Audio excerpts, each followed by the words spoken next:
Okay, we are live. Thank you all for joining me tonight for the 35th anniversary for Martin Scorsese's Goodfellas. So yeah, hopefully you all are having a good weekend so far. It's Friday the 19th of September. And yeah, we're getting a little outside of the horror movies for once. I know that's generally what we focus on this channel, but yeah, it can't always be horror movies, right? It just can't be. I mean, as much as I love horror movies, I think I would go insane if I just watched horror movies all the time. But yeah, I'm very open to all types of genres. But yeah, yeah, this movie's 2 hours, 26 minutes, I believe, in total runtime. So we should be here for a total of 3 hours tonight. People in the chat, internet issues are still kind of, lagging here and there. So if my internet gets really bad, just let me know down in the chat and I'll try to play with the Wi-Fi and fix all that. But yeah, so we're watching Goodfellas tonight, and I think this is arguably one of the best films of all time. I think you could even say that throughout all genres, throughout all areas of cinema. It's just arguably one of the most perfect films. Me personally, I give this a 9 out of 10. I rarely give anything a 9 out of 10. That's just how I am with my rating system on a scale of 1 to 10, but easily this one gets a 9 out of 10. But yeah, it's the story of Henry Hill, the went from gangster to ratting out his friends and everything. So yeah, his whole story plays out in this movie, and you guys should be very familiar with this movie. I think Johnny over at the Wild Guys, if he pops up in here at some point, he replied on the short I made for Goodfellas, and apparently he's never seen this before, which I was like, what the fuck? Like, but like growing up with this movie, this is another movie where I would just catch it in parts all the time. And then eventually, as I, got a little bit older, I was able to see the whole thing, in just one sitting really. But yeah, going back and watching this one again this past week, I only had time to watch it in two different settings really, but the pacing in this movie is just damn near perfect. It's 2 hours and 26 minutes. To me, it flies by so fucking fast. So it's just not a dull moment throughout it, but I mean, yeah, Joe Pesci as Tommy, Robert De Niro as Jimmy, and then you got Ray Liotta, rest in peace to him. Man, it's a shame he's not with us anymore, as Henry Hill. And yeah, I've always enjoyed Ray Liotta and pretty much everything I've ever seen him in. You know, uh, One of the last things I remember seeing him in was Cocaine Bear, and I didn't really care for Cocaine Bear all that much, but Ray Liotta was actually really good in his role and his part in the movie. And another one I remember him from is the 2012 movie, A Place Beyond the Pines. He plays a crooked cop in that one. I think he's really good in that one too. But that's just the name, just some more recent things that I've seen him in. But yeah, it's a shame he's not with us anymore. But yeah, we'll see who's down here in the chat. Oh shit. But yeah, the Look movie link should be pinned down there. I don't see it. Maybe I can't see it on my end right. Should be pinned at the top there. Give me a moment. Again, I click on my own stream. Uh, yeah, all right, I see it there. So, but it looks like a couple people have stopped by, so we'll acknowledge that and probably get the movie started here in just a little bit. But wanted to get this one started a little bit earlier because usually we'll get watch parties started around like 10 p.m. Eastern Standard Time.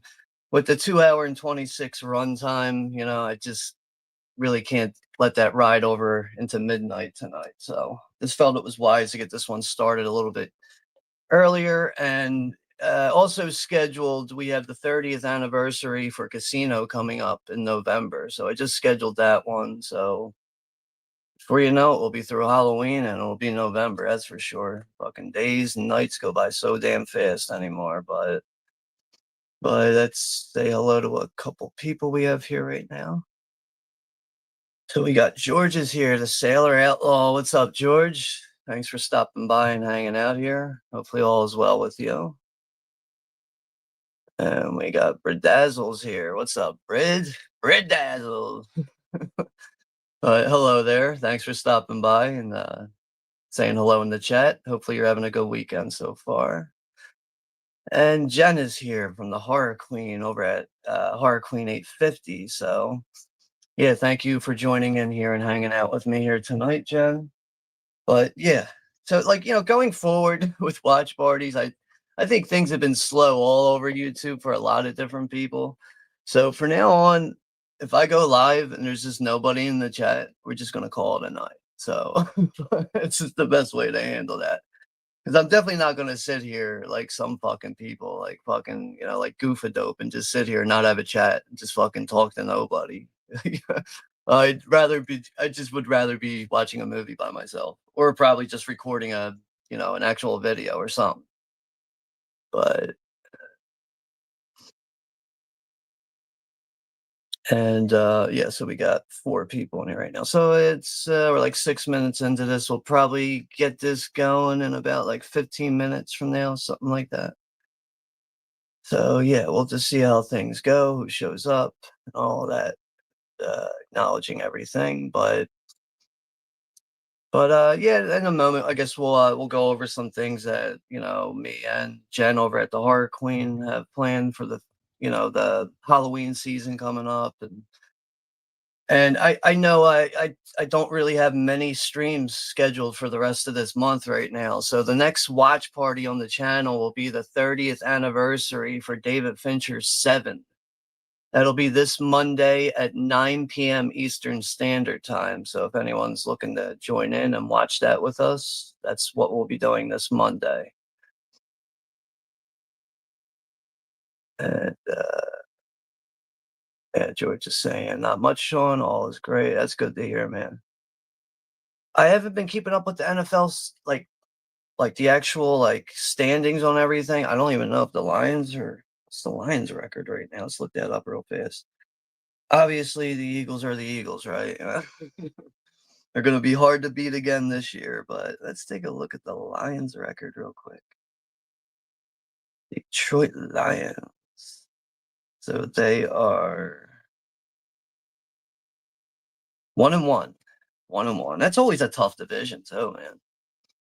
Really is. But that's another thing with with the fact that the Lions really are like an up and coming team. They have a lot of talent over there. I would imagine that the Eagles and the Lions are going to be playing for the NFC Championship one of these years, if not this year, maybe the following year. I feel like that matchup is going to be coming at some point. So I guess we'll see if that happens or whatever. But yeah, Jen's saying she's saying she loves this movie. I know you were also saying it's been a long time since you've seen this, so that's good to see that you're going to be getting refreshed with seeing this again.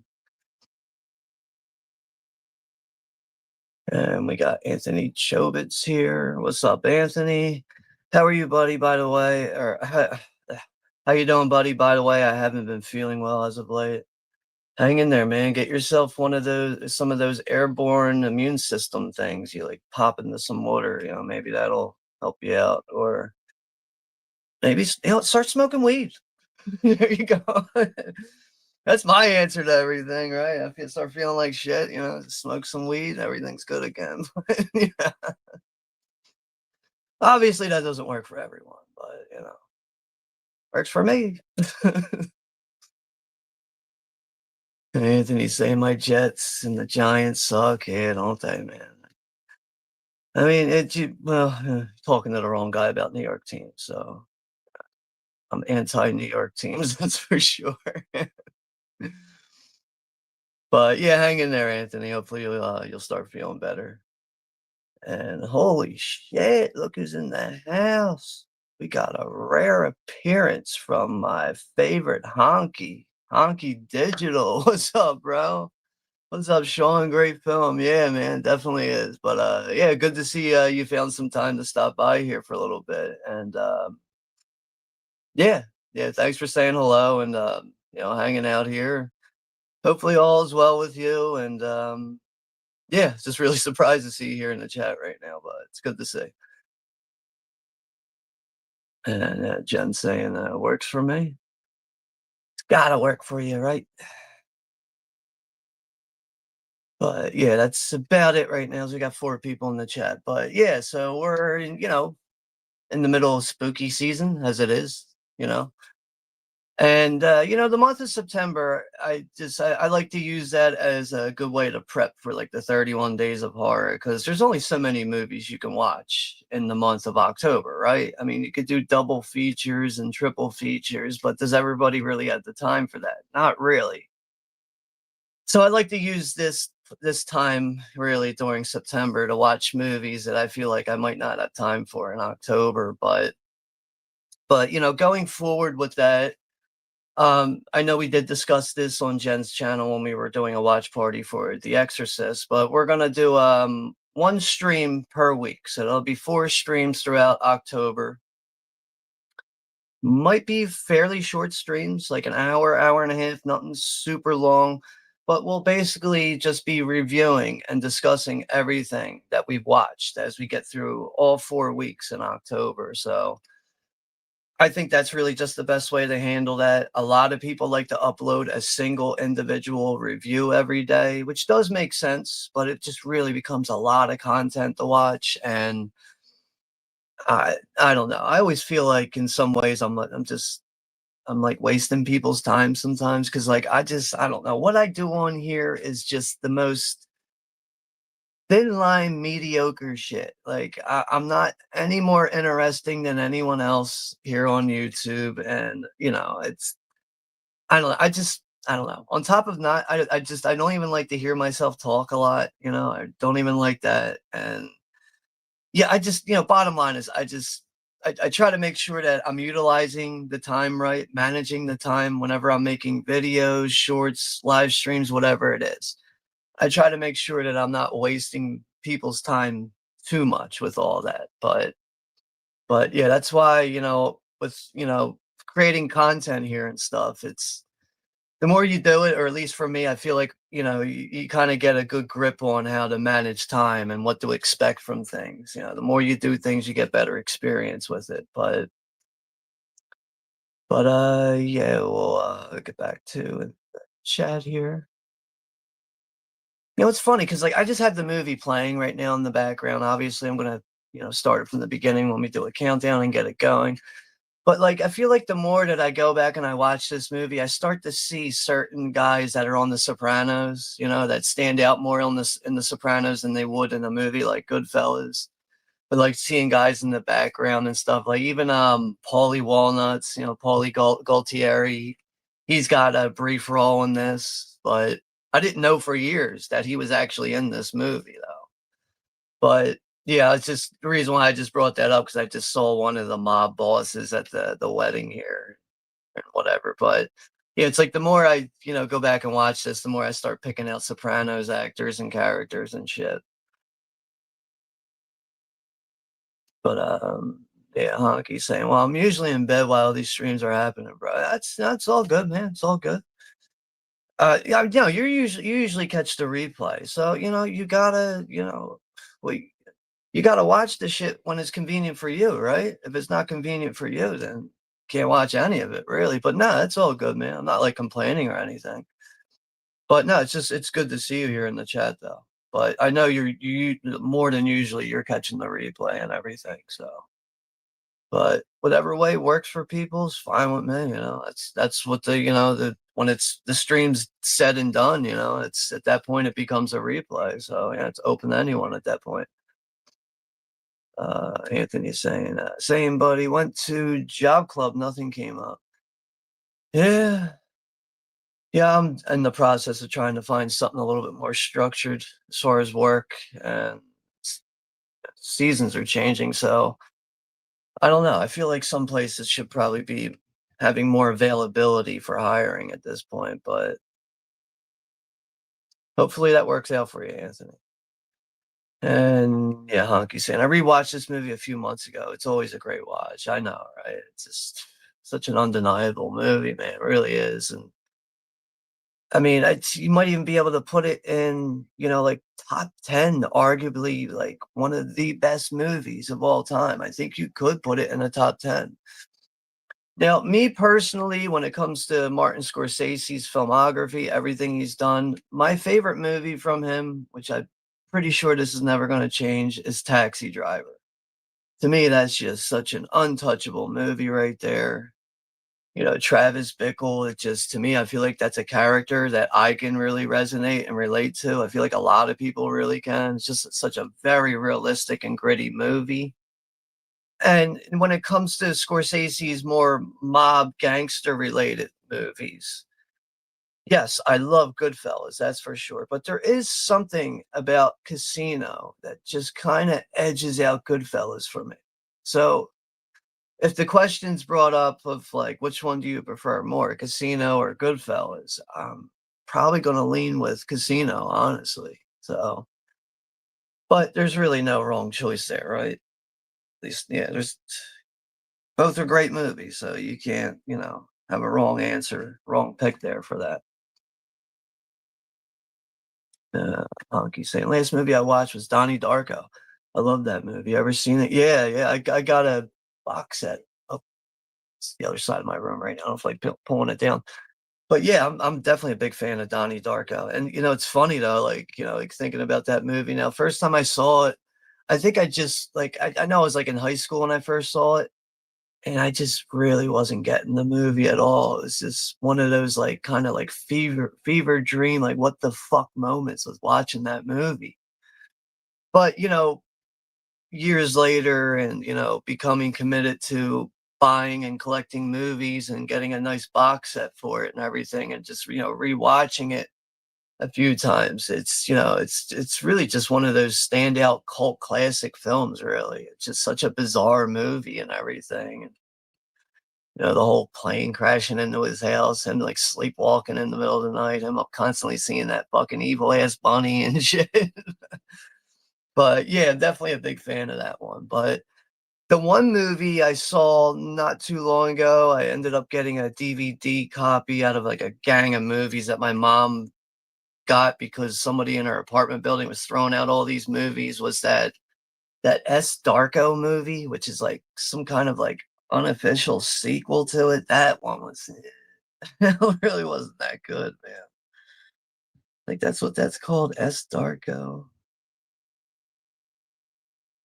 Yeah, 2009, a Donnie Darko tale. But yeah, oh man, not that it matters, but damn, even IMDb gives it like a 3.6. Like, ooh, nice. But yeah, I couldn't get into that S Darko movie. But Donnie Darko on its own, the way that movie is, perfect cult movie. Hopefully Netflix and all these streaming services don't try to fucking ram that shit into the ground with more rehashed bullshit that we don't need. But I think we could probably get around to doing a watch party for Donnie Darko at some point. I think it's appropriate. It's definitely more appropriate than doing a movie called fucking Boyhood, fucking coming of age, fucking jerk off bullshit. Fuck. Yeah, I'll just say this, right? Anybody can pick any movie they want for a watch party on their channel, right? They have the right to do that. But not every movie just works for that watch party method. It just doesn't. Which is another reason why I will kind of lean towards more mainstream things, lean towards anniversaries with really having an excuse to go back and watch things. But yeah, I like coming of age movies too. But man, I'm able to realize that a lot of them just don't work for watch parties. So, but all right, so damn, we're already up on 20 minutes. So yeah, we'll probably get this going here real soon. But yeah, Honky saying I think my favorite Scorsese movie is Casino. Yeah. Not a bad choice, man. Not a bad choice at all. What's the last movie Scorsese did? Let's look him up real fast. Like, I think I also recently heard he might be working on a horror movie, something like that. Or I think I saw that on Instagram. Why did that just start off? And he's 82 years old now, Scorsese, man. Still kicking. Oh, yo, I think, yo, at some point we're gonna have to do a watch party for The Wolf of Wall Street, right? Oh, man. That's actually a movie when it first came out, I was like, "I'll get around to seeing it at some point." I kept hearing all the hype on it. Finally watched it out of the blue. I think I picked up the Blu-ray for, like, a cheap price, like, under, like, 10 bucks, and I was just really surprised by that fucking movie, man. Everybody, every actor in that movie was really on their fucking game in that movie, but, yeah, I think at some point we will have to get around to doing The Wolf of Wall Street, but just taking a quick look at some of Scorsese's movies here. That's another one too, man. Gangs of New York, right? That's another classic right there. Raging Bull, Cape Fear too. I know Jen's a big fan of Cape Fear. I think we can get that one done. Maybe we'll get that one done on her channel or something. But I always forget that Scorsese did Cape Fear. I don't know. I just can't link him to that movie sometimes. To me, I feel like Cape Fear is like, in a way, not completely. I feel like Cape Fear is just like a little outside of like Scorsese's typical filmmaking style. Really, that's just my only like thing about that. Really, but yeah, plenty of other movies we can get around to at some point. I did do on the old channel that's been terminated. I did do a watch party for Taxi Driver before, but I think you can say that, yeah, we'll be doing Taxi Driver again at some point on this channel. It's just really is my favorite Scorsese movie, so I can't ignore that. So we'll have to do that one again at some point. I just exited that. And yeah, Jen saying, I do love Cape Fear. It's my favorite stalker film.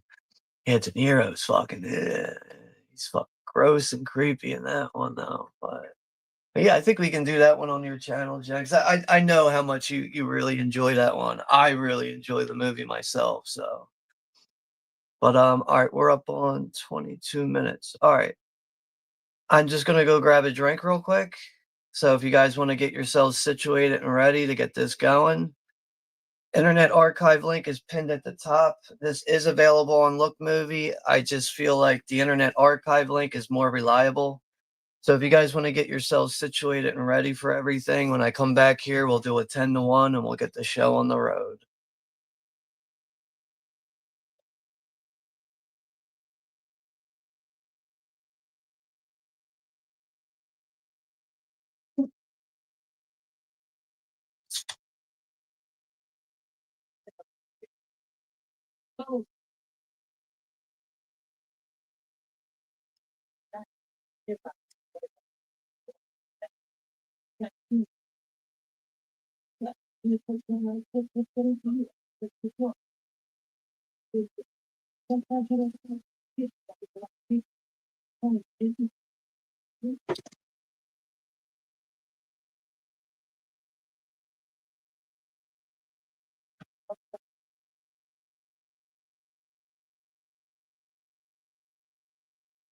Okay.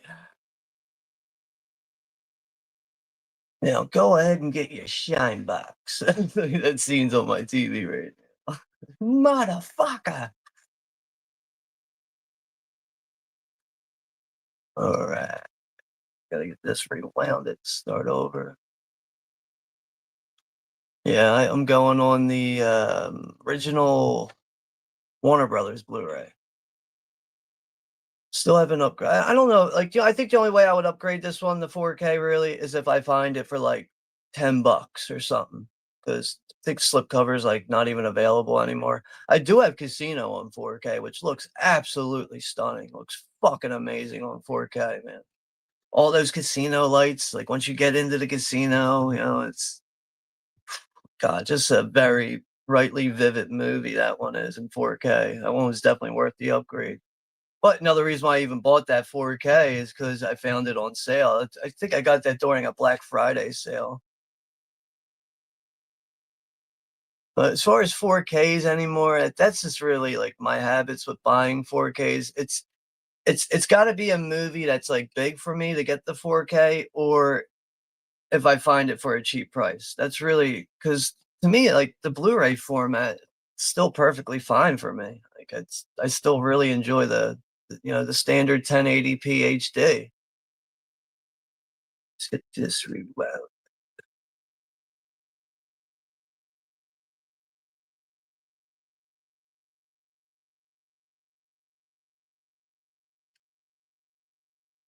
All right, all right. Honky saying, yeah, Robert De Niro plays such a pricking beer. He's great. Oh man. Yeah, he's good with his comeback one-liners in it though. Like whenever like somebody would like come at him with some like legal bullshit, man, and then that southern accent to add it in, it just yeah. But yeah, Honky saying I have it on 4K digital and physical Blu-ray. Okay, nice to see. Yeah, I gotta fix this fucking light because my hand keeps obstructing it. That should I think that shouldn't obstruct it anymore. Yeah, it's fine. Right, it's real. I think the Blu-ray format's perfectly fine. Rising prices on these fucking movies too is just another thing that's just become a deal breaker for me. But all right, so let's go ahead and get this going. A few couple people that are hanging out here tonight. So, but yeah, let's get this going and have a good time for a couple hours here, right? All right, all right. We're gonna do a countdown from 10 to 1. All right, 10, 9, 8, 7, 6, 5, 4, 3, 2, 1.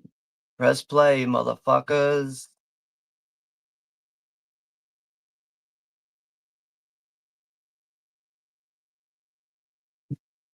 No pumpkin beer tonight. I drank that last weekend. What's the yeah. Yeah, I think that was from last weekend. I gotta get some more pumpkin beer though. But like it's the past few years, like it's what pumpkin beer? The past couple years with the rising prices of that, it's like a lot easier to get it now when it's out of season because a lot of people just ain't buying it anymore. It's too much money. Like actually, I even remember last year I was still finding pumpkin beer around Christmas time. That's just like the most unheard of fucking shit in the world. Because like pumpkin beer, it's become really becomes available around like pretty much like the first week of August, second week of August, and then by the time the second week of October is around, it's usually all gone. It's all been brewed and sold already. So, but I don't know. What I should do is just fucking dish out the money for a case. It's what I've done really in the past. That's what I really the best way to get it for a better price. Because like to get like the top shelf stuff, like the Southern tier pumpkin ale, to me, that's the best shit you can get. It's $80 a fucking case. But apparently it takes 28 pumpkins to brew just one batch, and that takes days and days to do, which is why that beer is so pricey. To me, it's worth it though. It tastes so fucking good. But yeah, I love how this movie opens up. You get the shot of the back of the car on the fucking highway. They pull over. Fucking Billy Bat's in the trunk here. He's still breathing. Oh, don't. Listen here, you motherfucker. Look at me. It's always stabbing the shit out of him. Jimmy comes in and just fucking tops it off, ends everything right there. Just fucking shoots him with his fucking snub nose gun there.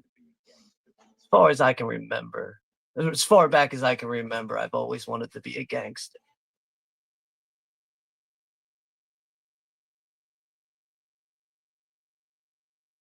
But this movie, 35 years old, man, aging like fine wine, man. Just truly going to be such a time capsule, timeless movie, man. This movie's never going to get old. It's just always going to be enjoyable for what it is. Can you imagine, like, oh, I hope that doesn't happen in our lifetime. Can you imagine someone trying to remake this shit? The balls on those motherfuckers. They try that shit. Better than being president of the United States. To me, being a gangster was better than being president of the United States. East New York, Brooklyn, 1955. there that I knew. Like, this was the shit though for these guys, right? You know, like a Friday night, sit outside of like someone's house, a store, or a garage, couple of fucking chairs around, hanging around like a bunch of fucking degenerates, gambling, screaming and yelling, smoking cigars. This was the shit back then, right? I think this is where Paulty what's his name who plays Paulie Gaultier? Yeah, there he is. I forget his real name. I should know his real name. Cody Cicero.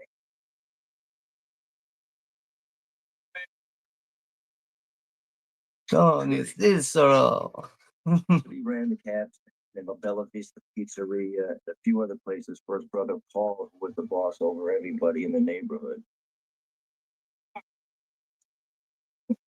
Hey, Holy Gaultier. What is the actor's name? Tony Sirico. That's right. Should have known that. I think that's explained pretty well with Paul Sorvino. How like he moves very slowly. He's like, but then again, Paulie doesn't have to move for anyone. He doesn't have to answer to anyone. It really explains like his slow motion walking and shit. To say that American kids were spoiled and lazy. Henry's dad gets jealous very quickly of the fact that he knows who he's hanging around. I think he does, really catch a whiff of how much money he's making. Probably gets super jealous over the fact that he's making more money. He's making more money than his dad, bringing in more bread for the family than his actual dad is. Anything. He knew everybody and everybody knew me. Wise guys would pull up and Tootie would toss me their keys and let me park their Cadillac. I mean, here I am, this little kid. I can't even see over the steering wheel. And I'm parking. Henry's starting out with really just, he's like I guess that is like Henry's, how he started out. It's just kind of like an errand boy, right? Parking cars, collecting money, any kind of fucking bullshit odd jobs that they don't feel like doing. Eventually worked his way up to hustling cigarettes on the side. Like my father could never understand, but I was Honky saying, you ever see This Boy's Life? Yeah, that's right. Robert De Niro really plays a prick in that movie. Yeah, I've seen that one. I don't have that one in my collection, but I've seen it before. This is where Henry's father gets the letter in the mail that he's missed school for the past month. Chair was pissed that there were 7 of us living in such a tiny house. The letter from school. The letter from school says you haven't been there in months. That months slaps the shit out of him. What's crazy is he's beating Henry with that belt, but he's actually hitting the mother by accident because she's trying to hold him back. Like she's getting whipped in the face with the belt. Shit. Take a beating. I think that's a fair exchange though for Henry, Everybody takes a beating sometimes. And this is where he goes to the guy and says, I can't make these runs for you anymore, man. My dad's gonna kill me. Then they take it out on the fucking postman here. This is their way of handling it. That's the guy who delivers the mail. They grip this guy up real hard. Poor guy. This guy's so innocent. He's like, come here, scumbag, you piece of shit. They throw him right in the car. They're ready to throw him in the fucking pizza oven. Hey, you know this kid? You know where he lives? You deliver mail to his house? From now on, any letter from that school goes to this kid's house. No, it comes directly here. You understand? No letter from that school goes to that kid's house. You're going in the fucking oven. Back no more letters from anybody. Finally, after a couple of weeks, my mother had to go to the post office. He said, finally, no more letters coming from anyone. My mother had to go to the post office and complain about not getting her mail. Well, because of money and power, right? It makes the fucking world go around. To get all his calls secondhand, then you'd have to call the people back from an outside. I think Paulie was smart about the telephones, though. Seriously. He always had guys making phone calls for him, man. You knew telephones, technology, all that shit was nothing but trouble. Too old school for it too at the same time. All day. We didn't talk to 6 people. It was a union for say a beef in the numbers, and only the top guys can meet with Paulie to discuss the problems. Everything was one-on-one. Paulie Even though Tony Sirico even has the same hand motions that he would use throughout the Sopranos. Like I love when he's pointing his finger at someone, his hand's always like this. When he's pointing at someone, it's always the 2 fingers up, like you motherfucker. He always has those 2 fingers going. The guys looking to rip them off. I thought I was covered by my donations. I love that line. It's the precious.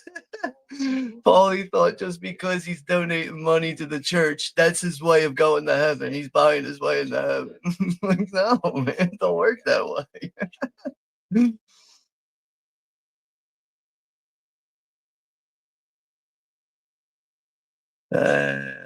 Honky saying a case of pumpkin beer is probably $100. Yeah, probably the southern tier. I know that the other one that I usually get that's a little bit cheaper that I recently got is the Schleifly.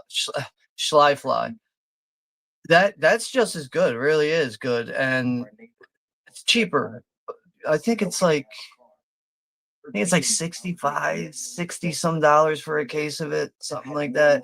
I think a 6-pack is like $13, something like that. But yeah, I don't know, man. Pumpkin beer season, I always try to take advantage of it, but it is tough dishing it, when you're at the counter and you're like, here's fucking $80 for a case of beer, man. It's a real killer, but once you're drinking it and you're enjoying it and everything, I don't know, to me it is worth it, but that's one thing. I don't buy a couple cases of that shit during the year. It's just that one case and that's it. Was the first time I had ever seen anyone shot. I remember feeling bad about the guy, but I also remember feeling that maybe Tootie was right. I knew Paulie didn't want anybody dying in the building. Saying, I wouldn't be surprised if they eventually remade this. I feel like, as long as like Warner Brothers holds the rights and everything, I could see them maybe getting desperate someday, looking for some kind of revived hit for their vault or whatever. But I don't know. No one's had the balls to remake Jaws yet. So I think once that happens, that's when the floodgates are going to open for all the classics to be, getting remade. But I don't know if they ever announce one day Goodfellas getting remade. First thing I'm gonna be like, who's got the fucking balls to step up for this? Who's got the fucking balls? Let's see who's fucking talking about doing this. Come to find out, it's fucking David Gordon Green remaking Goodfellas. 29 video legend. Yeah, he's always got those 2 fingers going. But in The Sopranos, I know he's got a pinky ring too, which makes it stand out a little bit more too. Let me tell you a couple of 3 things. Or tree things. Let me tell you a couple of 3 things. This guy's just throwing down money, gambling like a motherfucker. That's the difference between living on a budget, right? And having money flow the fuck in, man. Just throwing that money around like fucking toilet paper. But this is where Henry first meets Jimmy now. First locked up at 11, doing mob hits at 16 years old, and worked his way into fucking robbing fucking trucks and all types of shit. Really enjoyed it. Jimmy was definitely a pro at fucking stealing, right?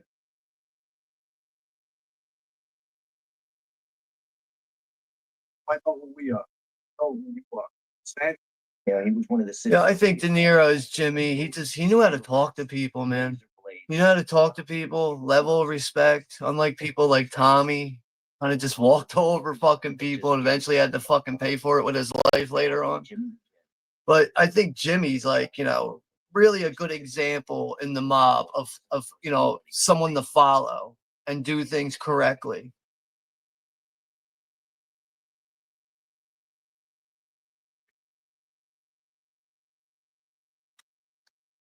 Now, this is where Henry meets Tommy. Now the trio is in full effect. They assigned the whole army to stop Jimmy. What did he do? Hey, go. He made them partners. Yeah, see, that's another thing. Like, Jimmy knew the importance of paying off these cops and not trying to, swindle them and cheating them out of shit. It's the only way you're going to truly keep these guys out of your business. And if anything, they'll have your back because they straight up know that, you're taking care of them with money. They're going to take care of your legal problems. I mean, if I grew up around shit like this, damn right, I'd be sucked into this life immediately. Well, now Henry just got pinched for selling cigarettes, so now it's time for Henry to pop his cherry, getting locked up here.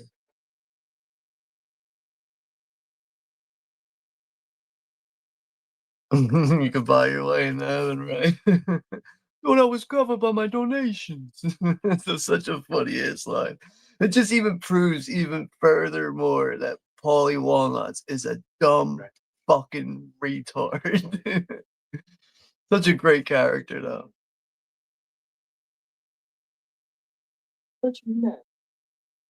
Henry can't figure out why he's getting money right now. He's like, he says, it's the first time getting pinched, and you learn two important things. Keep your mouth shut, and you never rat out on your friends. He thought they were going to be mad as shit. I'd probably think the same thing. Actually, I'd probably be like, yo, they're going to whack me, man.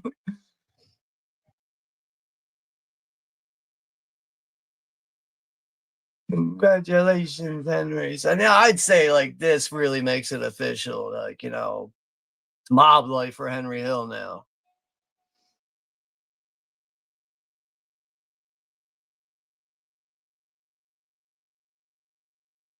Another thing that's really good about this movie is just so much the music throughout it. They just a lot of good choices with classic music throughout this. And it's just the music is just utilized in all good scenes throughout this, man. A lot of times I forget about the music throughout it until I'm watching it and just realizing that, they really did utilize a lot of these good older classic songs very well throughout this movie. Like, I think that even shows in Taxi Driver too. Martin Scorsese, besides having a vision as a director, he really knows music and when it should be used. Oh, it's a good scene coming up here, man. Oh shit, Henry and Tommy are gonna steal this guy's truck, but I love how the guy flips out and he blames it on a couple of people. Goes inside the diner to go buy something. Going out the door. He sees his truck's gone. Comes back inside in a panic. Hey, you got a phone? Come on, come here. Hey, you got a phone? You believe two ninjas just stole my fucking truck? You believe that shit? He blames it on the black people right away. Oh, man. I bet you if you even told the guy, like, nah, it was two older white guys, he'd be like, no, it was two black guys.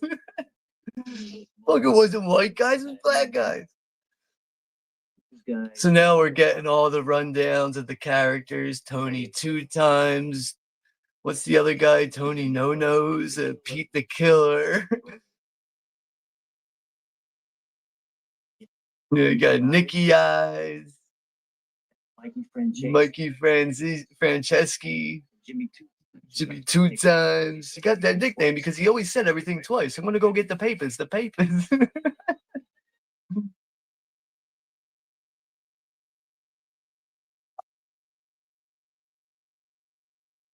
Ah, there goes Pussy.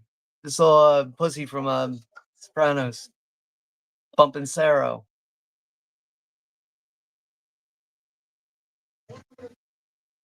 Yeah, Henry's fucking storing fur coats in the back of the fucking, where they cook the food in the restaurant and shit. It's the middle of summer and shit. paychecks, took the subway to work every day, worried about their bills were dead. And they were suckers. They had no balls. Henry's explaining how, like, you know, people that work regular jobs like 9 to 5 and how they're just they're a bunch of deadbeats, bunch of suckers. Think about it. All right, where was I at in the chat here? Here goes this dickhead Frenchie. Stick his nose into this business. I think we all should know what happens to him. All right, I was. Jet saying, I'll be in hell. I'm pretty sure I'll be right there with you. And we got Acres of Movies is here. Good evening. I saw earlier you were like going live. I was getting the notification. I think you were live. I just didn't have time to get over there. But yeah, thank you for stopping by and saying hello. But our current timestamp, where's my remote? Right now, we are 19 minutes and 10 seconds into the movie on my end right now. So still in somewhat of the early parts of the film right now. But yeah, thank you for stopping by and saying hello, and hopefully you're having a good weekend so far. Akers is saying, make Goodfellas a prequel with DiCaprio as Conway. Wow. That's really interesting though. I never even thought of that before. I think that's a very interesting concept. Wow, yeah, anything outside of a remake, definitely, but that really could make sense. And yeah, just even, you know, having DiCaprio too.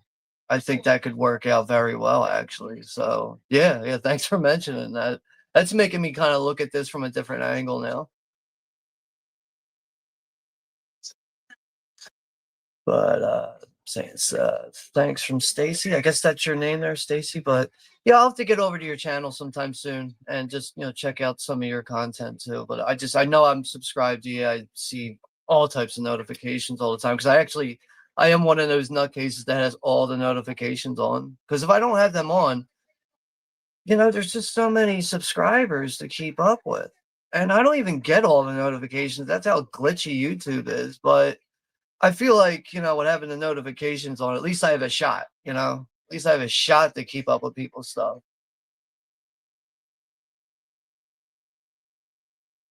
The Jimmy Conway prequel movie. I like the sound of it, you know. If the, you know, like just like how you mentioned with DiCaprio, if the right people are involved, I think that could be an effective thing. Probably would be better than that fucking stupid Sopranos movie they made. What was that? The Saints of Newark or whatever. Man, that movie was fucking bad. But we're at the scene now with Tommy and, you know, funny how he's really got Henry by the balls right now. And maybe I'm just a little fucked up, but I'm funny how? Funny like a clown. I amuse you. I make you laugh. I'm here to fucking amuse you. Joe Pesci, man, he's a small guy, but he knows how to pitch lines, really get that fucking grit behind it. I almost feel like in a way, like, you know, like Pesci could have been good in a Western, you know, like he probably didn't have the, you know, like the stature for it, you know, really the looks for it to be like menacing. But the way he just delivers and pitches lines, I feel like he could, you know, make something work like a Western. Yeah, you stuttering prick, yeah. He's like, I almost had him.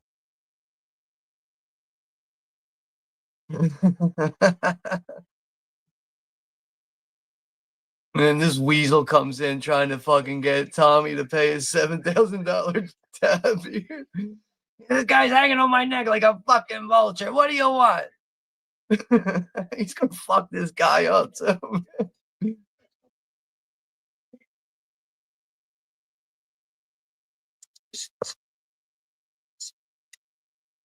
There's 7 fucking big ones here. This ain't peanuts, Tommy.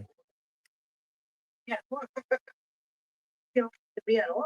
See, I think the real thing is here, he shouldn't have brought this check to him in front of his friends. If he would have brought it to him like one-on-one, probably would have had a different result. But the fact that he did this right in front of like all of his friends, his good fellas, and shit don't fly with these guys, right?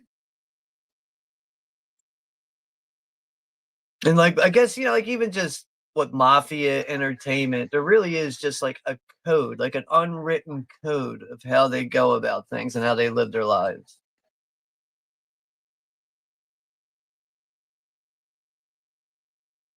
And he ends up getting mad fucking like mixed drinks all over his suit after smashing that shit on that guy's head. But then, what's going to result with this is he's going to end up running the Paulie, make him a partner. But overall, this guy just ends up fucking himself because he's so fucking paranoid and doesn't know how to approach any of these mafia guys. I think what he really should have did is he should have never let these guys into his fucking restaurant in the first place. So now he's trying to, he's going to Paulie, who's the one with the final say on things. He's trying to get him to do something. So he figures the best thing to do is to get him to go he's trying to get Paulie to become a partner in on the business. He's like, what do I know about the restaurant business? All I know is how to show up and fucking eat food.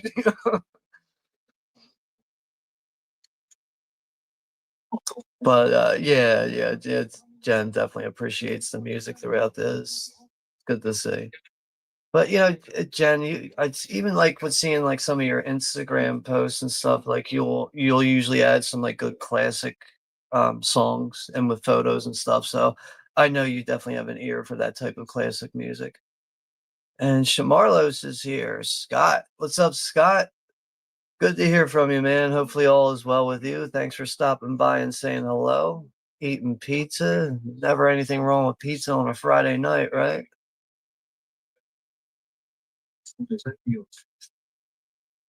This is where the guy fucking crosses the line here. He's like, what am I gonna do with this guy? What am I doing?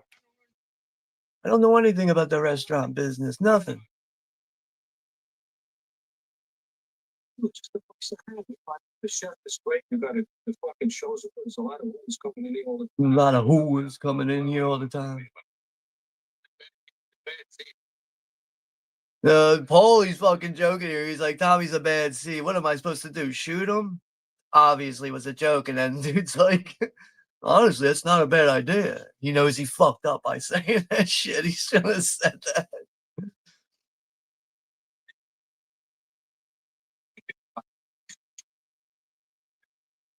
That's fucking 2 minutes. It could be a school. That's not. Like, I don't know. I feel like out of all of them, like it really is Henry and Jimmy are the most level-headed guys.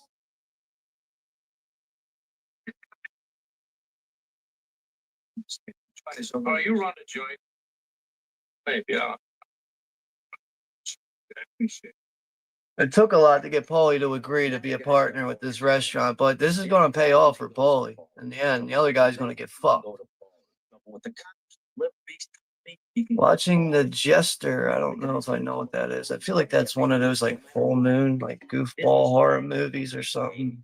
Kind of like that, what's that movie, Joy Kill? That goofball clown in it or something. I'll have to take a look at that real quick, see what you're talking about, Scott. Why not? Nobody's got to pay for it anyway. As soon as the deliveries are made at the front door, you move this stuff out the back and sell it at a discount. You take a $200 case of. So yeah, they ended up fucking robbing the shit out of this guy's restaurant, taking all like the wine cases, all the high class fucking, food and drinks and stuff, and just selling it on the side. And yep, fucking he ended up going bankrupt. So now they're gonna fucking light the damn place on fire for the insurance claim.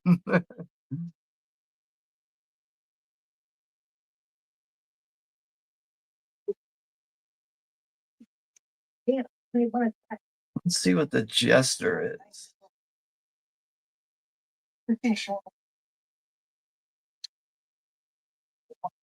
Tommy and Henry are gonna sit outside of this restaurant while it's on fire, talking about how Tommy wants to fuck this girl, but the only way to do it is if Henry fucking agrees to take her friend out on a date and all this shit.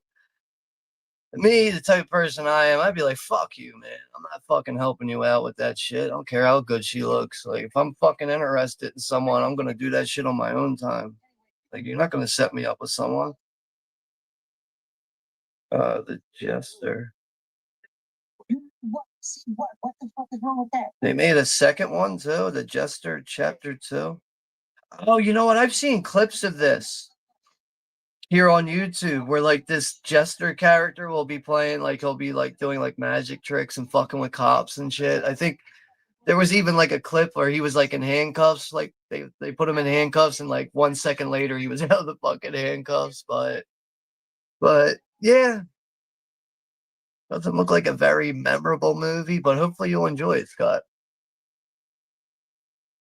I mean, just based on that too, like I don't know, I've never seen The Jester, but it looks like it has its moments.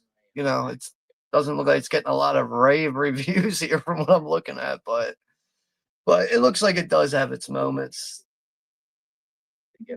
See if I can pull up an image here of the Jester's face. I was asking for a check. Business. He wears like an orange suit. But this is him right here, that movie that Scott's talking about.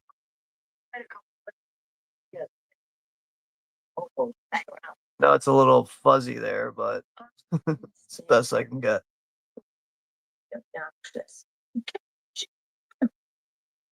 Yeah, Lorraine Bracco, man, with her fucking accent in this is fucking perfect, man.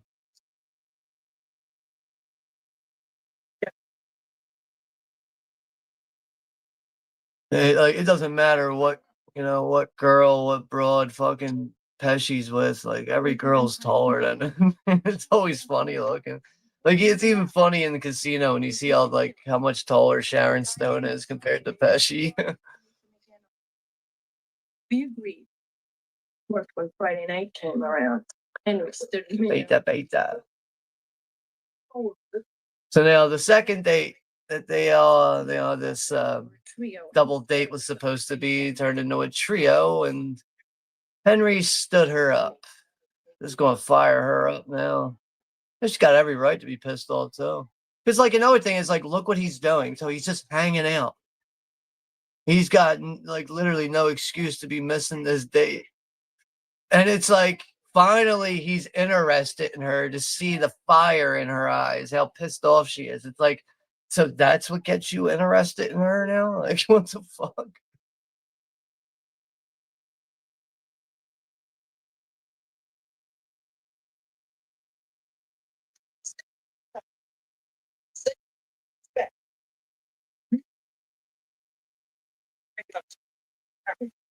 Think of I remember she's screaming on the street, and I mean loud. She looked good.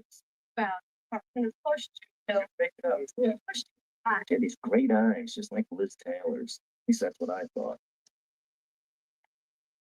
hello. You ready? Creep show TV series was scary.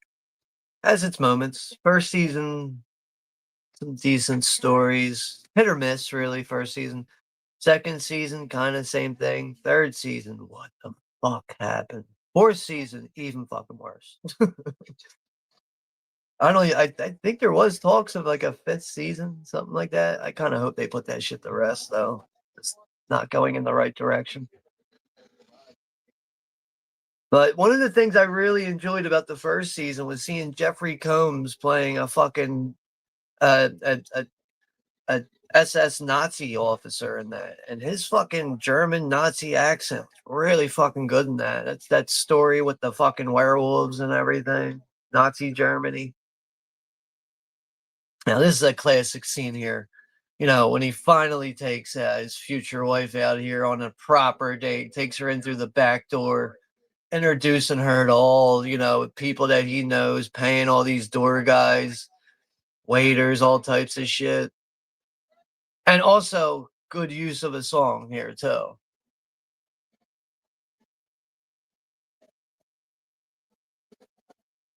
But I think this is like, she was already had interest in him. I think this is like really what makes her fall in love with him even more.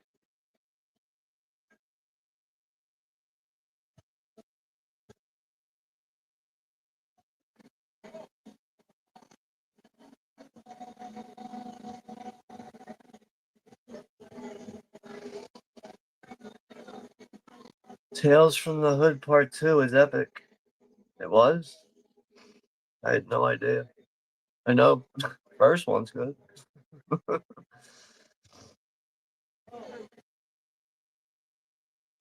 Acres of Movies, the Heat prequel, and then also Goodfellas prequel are in development. So I know I was hearing about the Heat prequel. Yeah, I think even DiCaprio is supposed to, or I know his name was attached to it from what I read.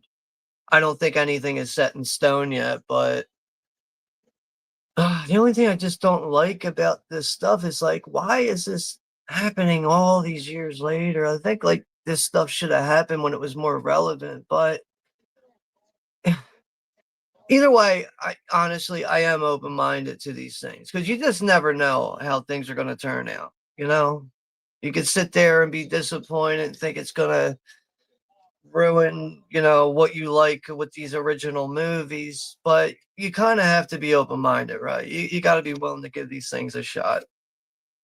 But yeah, hopefully, especially with Heat, because Heat is such a big movie for me. It's really top tier action movie for me. That's another one's 30. That'll be 30 years old, I think, in December. I think is when its release date is. So pretty sure we're going to be doing a watch party for that one once that comes around in December.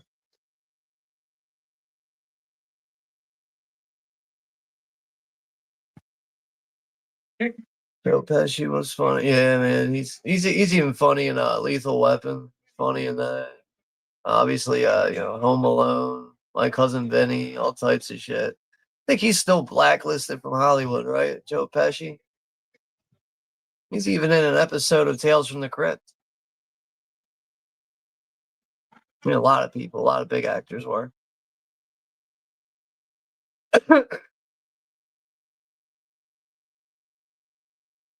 Yeah, man, that fucking Saints and Sopranos North thing was fucking bad. It was such a bad movie.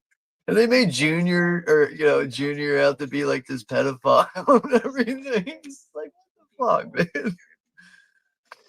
Oh, I mean, like the only thing I thought was pretty cool about that movie was the fact that they got, James Gandolfini's son to play the young Tony. Like obviously that resemblance is there with him being his son.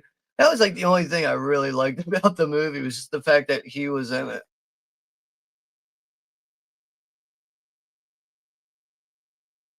Uh, Akers saying, "Have you seen Romeo is Bleeding? Gary Oldman so good as a corrupt cop, and also Roy Scheider and Lena Olin." No, man, I haven't seen that one. Gary Oldman is pretty much my favorite actor of all time too. So you're talking, Gary Oldman, corrupt cop. I can already see the performance being just over the top in a good way. So no, I haven't seen that one. So I'll have to check that one out. Like I'm not even kidding though. Like Gary Oldman really is like my favorite actor of all time. Not even me. uh yeah, of course, of course. That goes without question, right?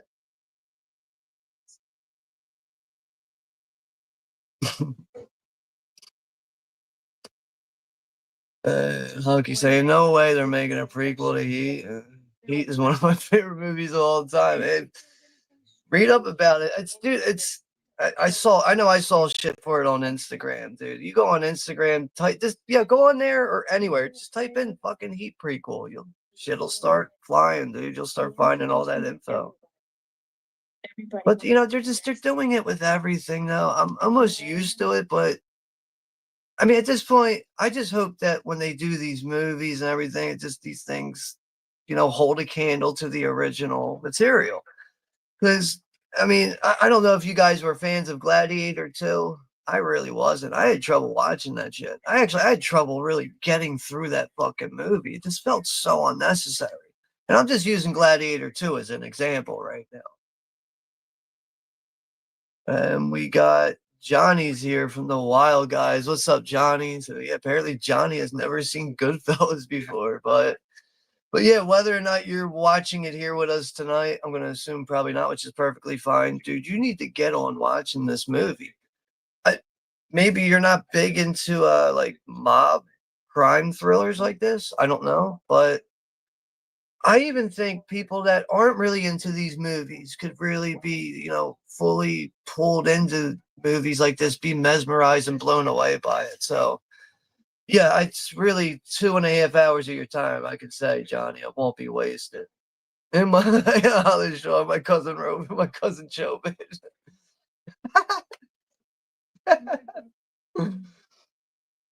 Shit. My cousin Chobin.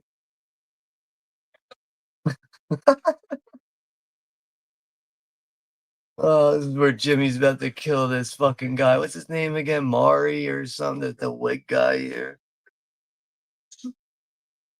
He's like joking with the fucking phone line. His wig's falling off. And if it wasn't for Henry, the guy would be dead right now. Henry's like, referee and everything, so he doesn't fucking kill him. He has like a weird name. What's his fucking guy's name again?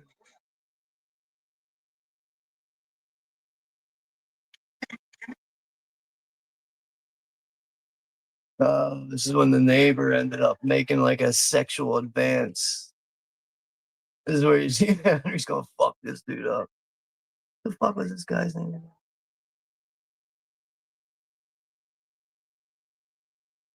Morris. Yeah, Morris Kessler Chuck Lowe. That was his name, Morris.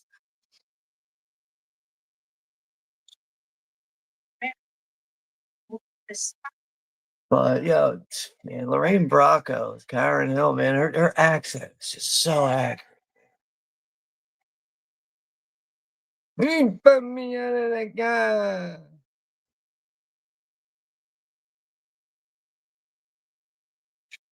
See, nowadays, like you couldn't stand up for like, your wife, your girlfriend like this. You'd have like 6 assholes filming it with a cell phone.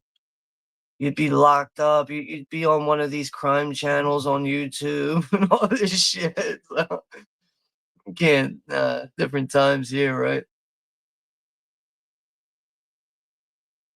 I mean, he's lucky fucking Henry didn't shoot this fucking guy. He's like, "What do you want, fucker? You want something?" He just pulls that fucking snub nose gun out and beats the fuck out of him with it. His pussy ass friend sitting there drinking a Coke, just sitting there ain't doing shit. Because honestly, I think if these two guys here, if they had a fucking set of balls, they could have fucked Henry up. Henry's fired up now. Like Henry's jacket reminds me of that scene in The Sopranos when Richie's all excited to give Tony the jacket, that ugly ass brown leather coat. It looks like what Henry's wearing, and he's trying to explain it to Tony. He's like, "What jacket? What are you talking about?" He's like, "It's the jacket." And Tony ends up taking the jacket and giving it to his fucking his uh that's the maid, the housemaid's boyfriend, and then Richie sees the guy wearing it, he gets all pissed off, like, "Fuck that motherfucker gave the coat away." It's the jacket. So now Karen and Henry are getting married. Man, look at that fucking wedding cake. Jesus Christ, that is like that fucking wedding cake looks like a Lego set or something. It's so fucking big. I feel like I could play with it, like put like GI Joes and play with toys and shit with it. It's like a giant staircase on each end and like going up to the top part of the cake. Always gotta love seeing Scorsese's mother in his movies, right? Her and her little white afro hair.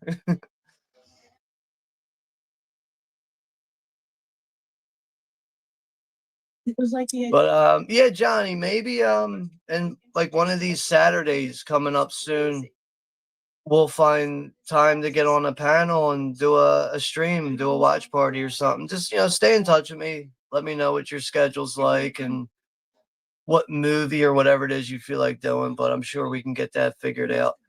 I more than likely, I believe we could probably even get you, me, and Jen on a panel to do a movie. So But yeah, we'll get all that figured out and get that put together at some point.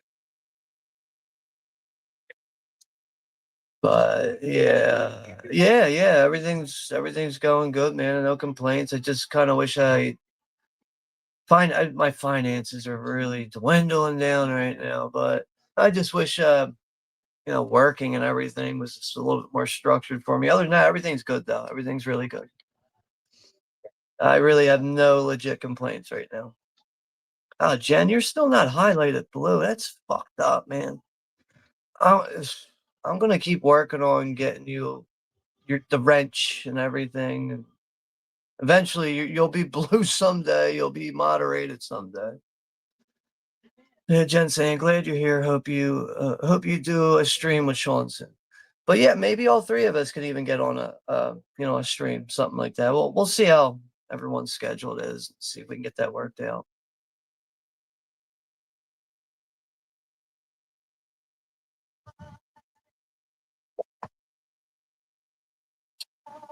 You awake over there? You awake? You want to say hi? Go get Lily real quick.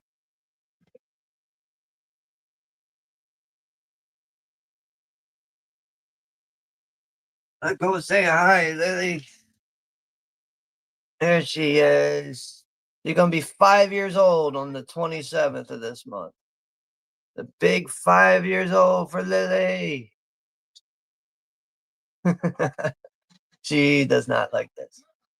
But no, she was awake. That's the only reason why I pulled her over here. I usually don't like waking her up just to bring her on camera. You go back to sleep now.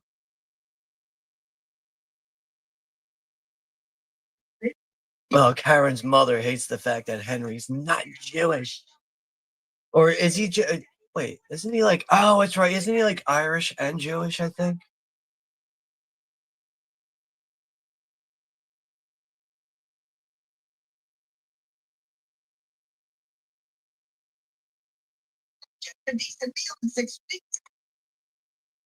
Like, why does his wife even know that? He hasn't been able to digest a decent meal in 6 weeks. Like, what are you fucking clocking him on that?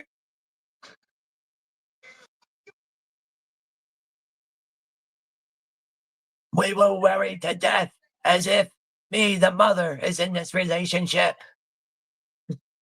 Normal people don't act like this. Mother's actually right about that part right there, right?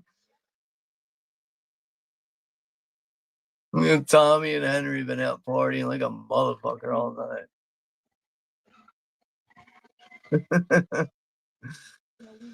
Oh, shit. The first time I realized how different was when Mickey had a hostess party. Man, Jen saying, I have her accent kind of when I say talking. You laugh at me. Yeah. Yeah, I got it. We'll have to role play some mafia accents,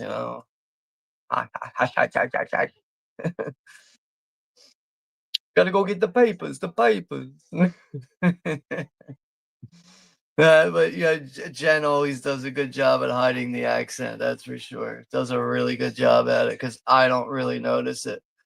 But if she's in a certain mood, it might squeeze out in certain areas with certain words. But I kind of like the accent. At least where I'm from, Philadelphia, we don't have accents here, so sometimes hearing something different like that is I don't know, not bad really, but as long as you don't sound like some southern piece of shit. I mean, southern accents ain't bad either. I don't think they really are. It's just some of them sometimes. It's like, are you gonna get the words out? Like, are you gonna keep stretching every fucking word out or what? Jesus Christ. What is this blue paint all these girls are putting on their faces at the salon? They look like aliens right now, putting this blue, whatever the fuck it is on their faces.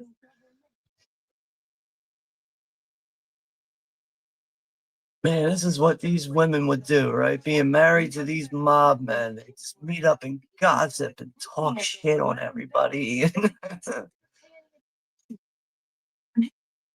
I was dizzy. This is where Karen's starting to question it. I don't know if I could live like that. Being around all these fucking bitches, moaning, gossiping.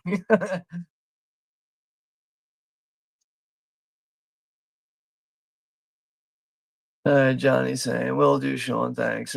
Jen, how about Messiah of Evil? I've actually seen that on the big screen before. Been a long time since I've seen it. I don't think Jen has seen it. If I had to take a guess, I don't think she's seen it, but it's something I haven't seen in a long time.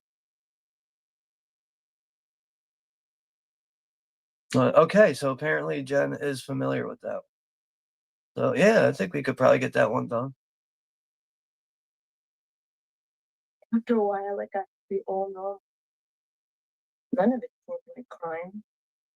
It was more like Henry was enterprising and that he and the guys were making a few bucks hustling, while the other guys were sitting on their asses waiting for handouts.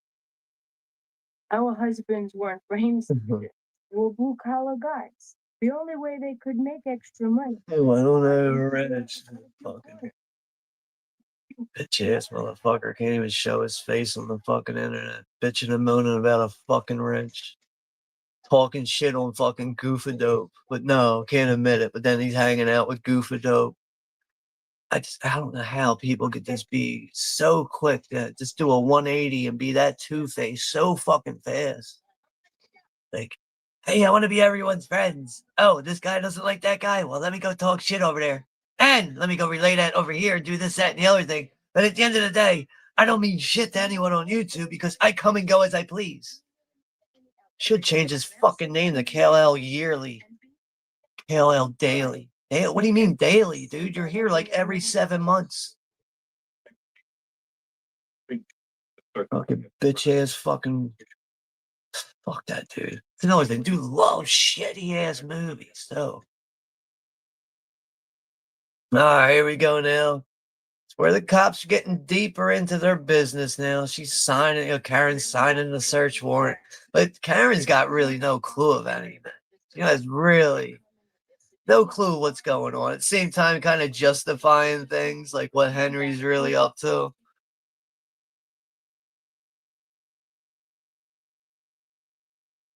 But you know what? Honestly, at the same time, too, like, if anyone doesn't like what I'm saying right now, please go get fucked. Please go get fucked. Get the fuck out of here. Unsubscribe, please. Get the fuck out of here. I don't care what you fucking give a shit about, what I have to say. I don't give a shit. Fuck you. You don't like it? Go get fucked, man. I'm not here fucking looking to impress people. Not here looking for best friends. I'm going to keep it fucking real at a fucking 100%. People want to fucking act one way, you're going to fucking hear it from me. You're going to hear it right here on my fucking channel, too. You don't fucking like it? Get fucked. Get the fuck out of here. Sorry, 3 people in the chat right now. Is another person going to fucking make this any better? No. Get the fuck out of here. I forgot about these still shots here. Where it's like pictures of them over the years, like throughout holidays and stuff. Forgot about these quick instances throughout the movie.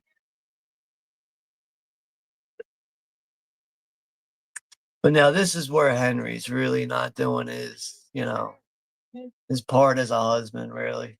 He's starting to spend more time on the gangster life. Really is not doing his part. Damn, that's crazy. I want to go out shopping. I need some money. How much do you need? Doesn't even say a number, just gives a stack size. I need about this much money stacked about that high.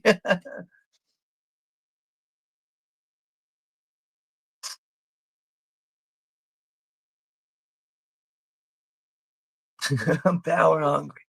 Yeah, I'm KL Yearly. I want to be everyone's friend, but I want to talk shit on everybody behind everyone's back while doing it. Fucking Spade. Fucking piece of shit. Fucking Moon Cricket Spade.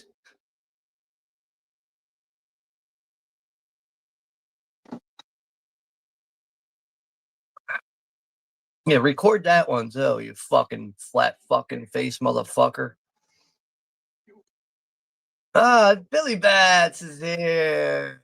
Billy Bats is home for his homecoming party. Should have kept that shine box where it was.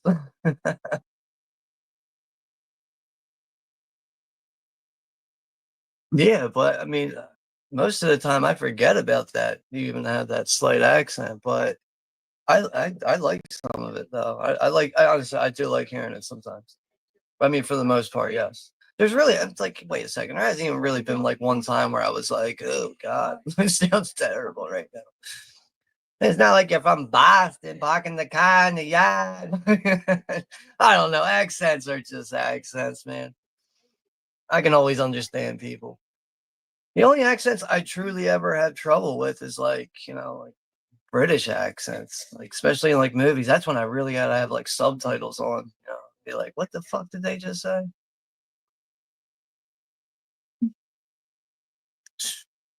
Billy should not have brought out that shine box. They make heroes. Excuse my language. Which is the best. They made a lot of money too. I still don't understand why Billy Batts felt that he had to disrespect Tommy like this, though. It's not like we get any kind of backstory on why this, why he's coming at Tommy like this. Now, maybe he comes from a different time. Maybe he's a little warped with being away for like 20 years in the can or whatever. Still, this is just like, you crossed the line very quickly here, bro.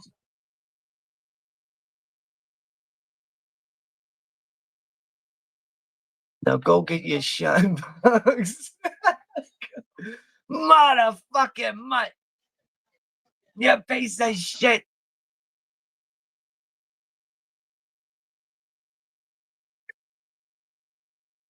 Billy's gonna know who Tommy is real fucking fast, though, isn't he? Especially when I'm with the old people at the market. Yeah, that's what I think it is. Like when you're around some of those islanders, you're around those islanders long enough, that's what they get your accent to come out. Someone needs to sweep them away. They collect them in a shopping cart and roll them down a hill. Oh, buddy, give us a drink. Give us a drink. Come on, let's have some drinks. All right, drinks in the house. What's that? No, I'm not that bad until last name I said balls. You got some balls coming in here and acting like that. Got some real balls. He was the accents are fun though. I mean, I'm terrible at replicating them and using. I really am terrible at accents.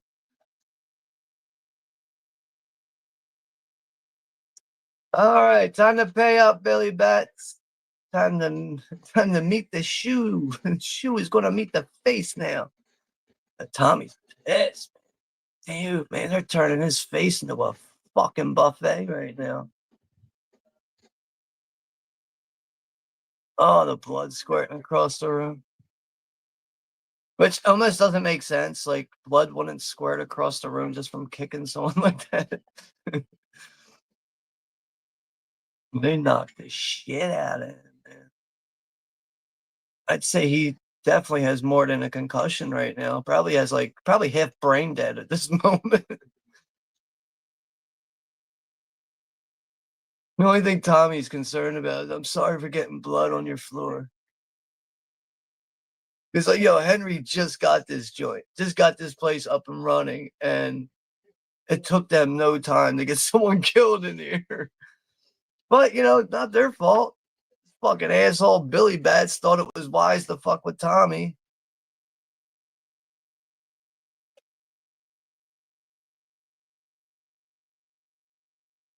Swear, it's almost like with Tommy, it's like he only ever stops by at odd hours just to borrow a shovel or a butcher's knife.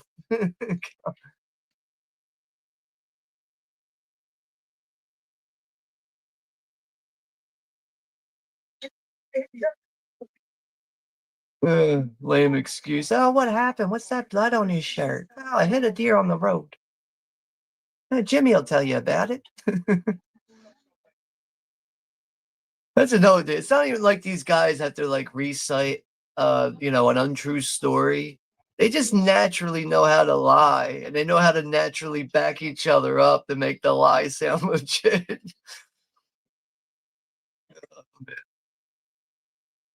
The food on this table, it's like 3 in the morning. It looks like Thanksgiving dinner right now.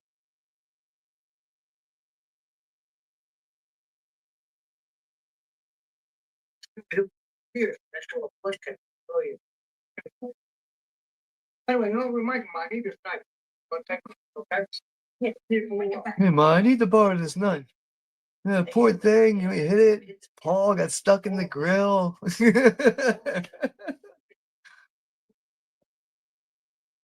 I gotta hack it off.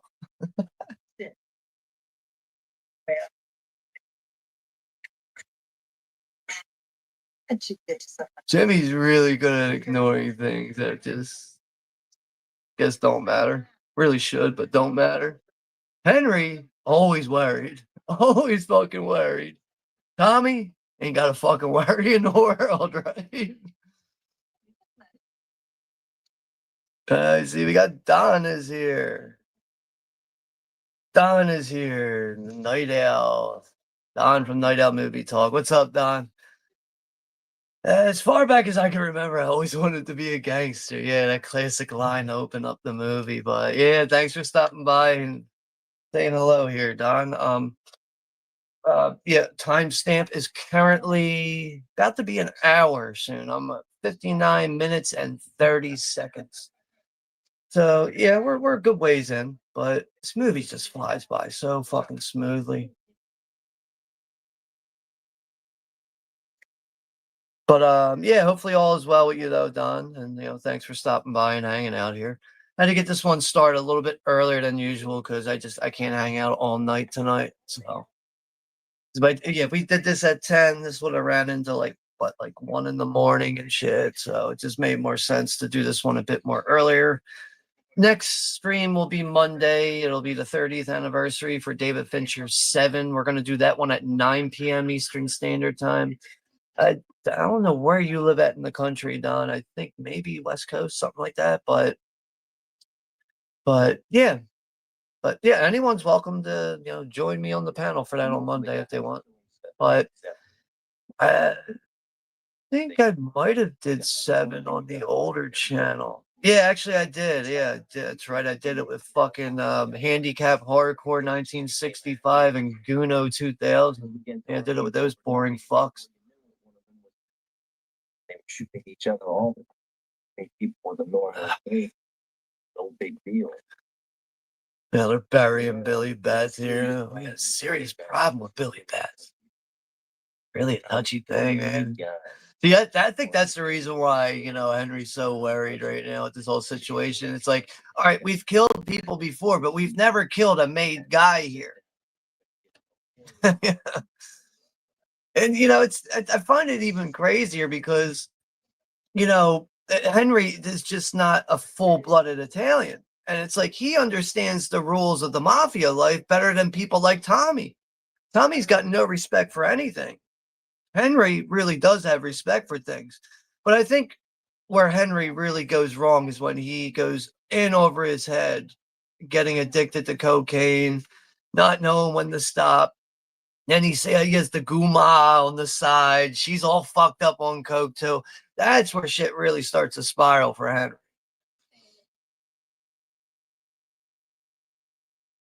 Oh, that's right, Tampa, Florida. Right, I should have known that.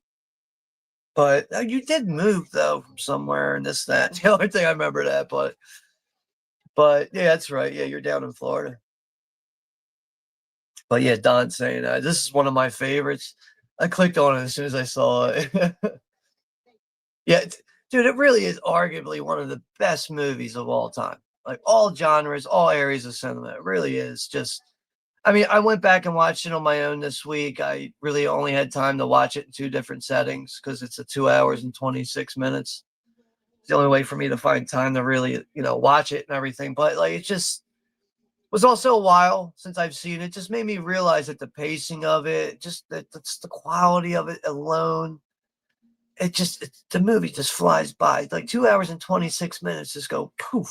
And you're satisfied because it's just as long as you're a fan of it and everything. I'm a huge fan of it, and as I was saying earlier in the stream, out of all of Scorsese's movies, Taxi Driver is really the most undeniable one for me. To me, that is his best movie. That's my favorite Scorsese movie.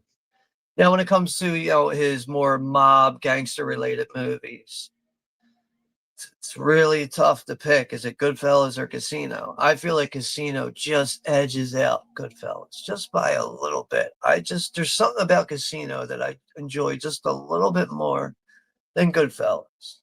But with saying that, yes, I absolutely love Goodfellas. And to me, this is just such a timeless movie, perfect movie for what it is. And, on a scale of 1 to 10, I rarely ever give movies a 9 out of 10. This one easily gets a 9 out of 10. Could easily even get a 10 out of 10. I don't give many movies a 10 out of 10. I just don't. But I think, yeah, this one is definitely well worth the 9 out of 10. Yeah, that's right, Donnie. You're down in Tampa, Florida these days, East Coast time. But whenever I hear like people that live down in like Tampa, Florida, I'm always like thinking like hurricanes and crazy storms. Just hopefully that never happens to you, man. Hopefully you never have to experience bad weather down there. Even though I understand, living in that area, you're always going to be faced with some kind of crazy bad weather. It's just going to happen. But hopefully, you, your girl, and your kid and everything never have to experience any, Bermuda Triangle crazy weather bullshit.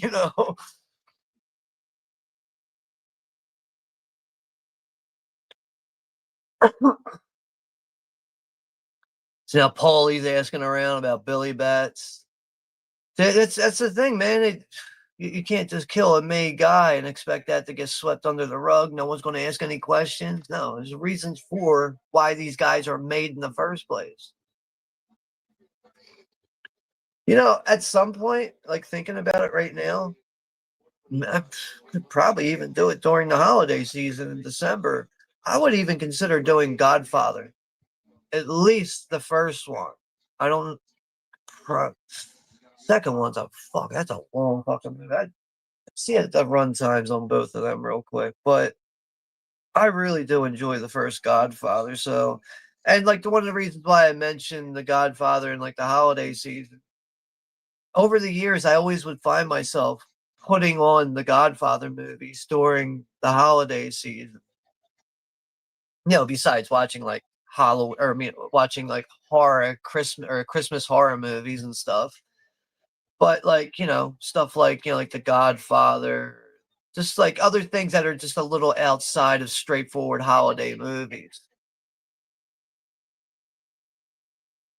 But yeah, first Godfather is just shy of 3 hours. Isn't the second one the longest one, I think?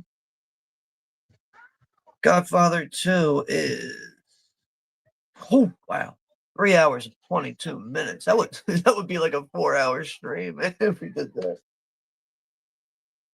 As of right now, I'd say, would definitely do the first Godfather. It would be like a 3.5 hour stream probably, but yeah, that just, I know you guys are, for the most part, I usually do a lot more horror and cult films on the channel.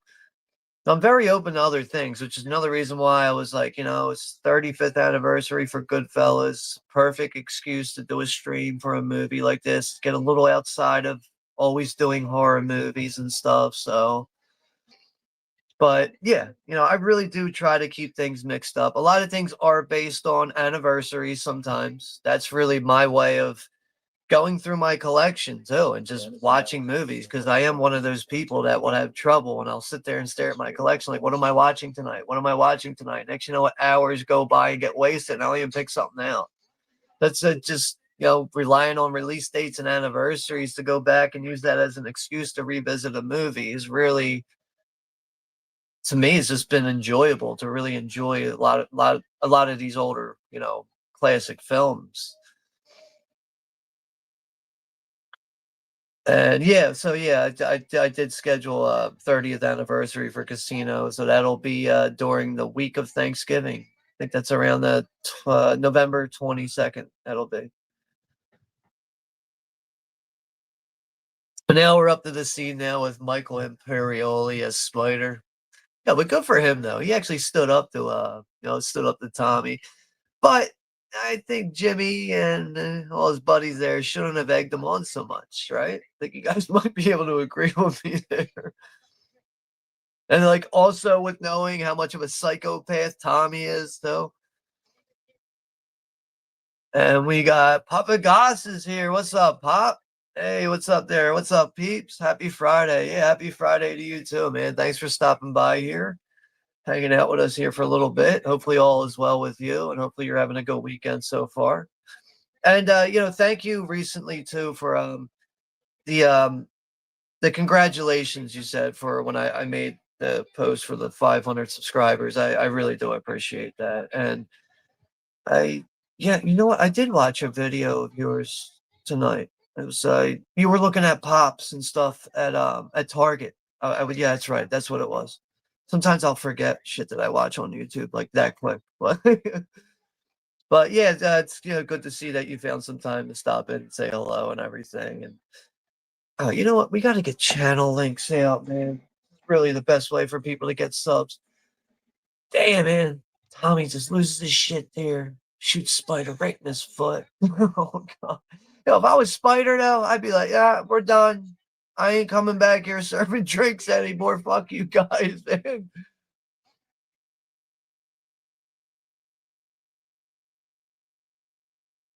Tommy's nuts. I don't care if he's high on coke, drinking too much liquor. He's yelling about make him crawl there. Don't make a big thing out of it, you little prick. All right, let's see. We get some channel links out. We'll get Jen's channel link out. We'll get Goss's link out there in a second. I'm gonna whoever's here in the chat. I know it's a very thin chat tonight, but I'll get everyone's channel links out. Just want to acknowledge the comments here. So,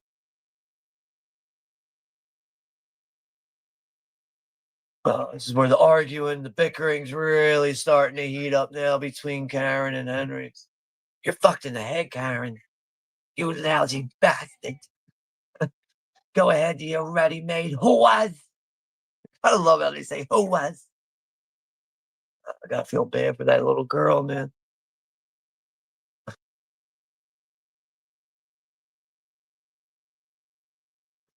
And Spider's back.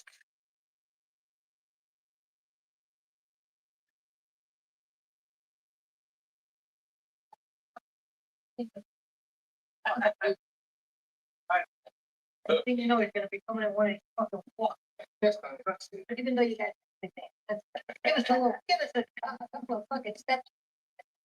Fucking bullshit, yo. Tell us what you're looking for sympathy. Is that it? Go fuck yourself. And Spider's like, why don't you go fuck yourself, pal? Oh,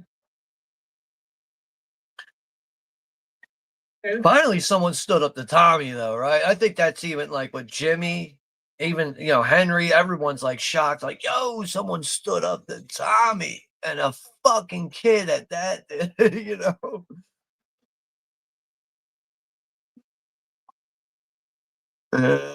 You should have said that there, Jimmy. What are you gonna let him get away with that shit?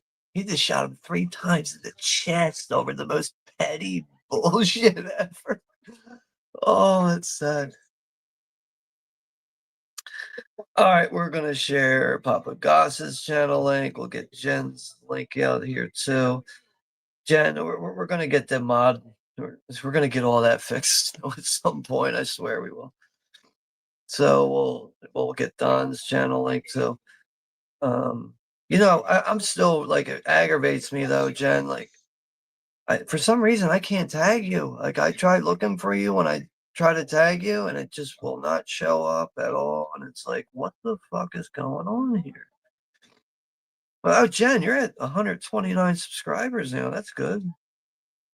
All right, you've gained some more subscribers lately. That's good. All right, there goes Jen's channel link. We'll get Don's channel link out there. Did Don pass 1,000 subscribers yet? I know he was close to it, or if he probably did. You know, you're nothing but a whore. You know, I'm gonna tell everyone in this apartment building, that you are a whore. You hear me, Janice Rossi, you whore? Yeah, Don's at 948 subs, man. We got to get him over at the 1K. Got to get him into the 1K club. That's another thing too, man, because yeah, Don, he's been at it for a while, man. He's really been at it for a while. Just a very nice person, nice guy, very down to earth guy, and I like what he does too, you know, with his like with like the watch party method. He really does. He doesn't really like plan things out, you know. He's more of just right on the fly, and also, you know, like pertaining to like the title of his channel, Night Owl Movie Talk. You know, he does a lot of his watch parties late at night, and I like everything that he does and how he just approaches everything.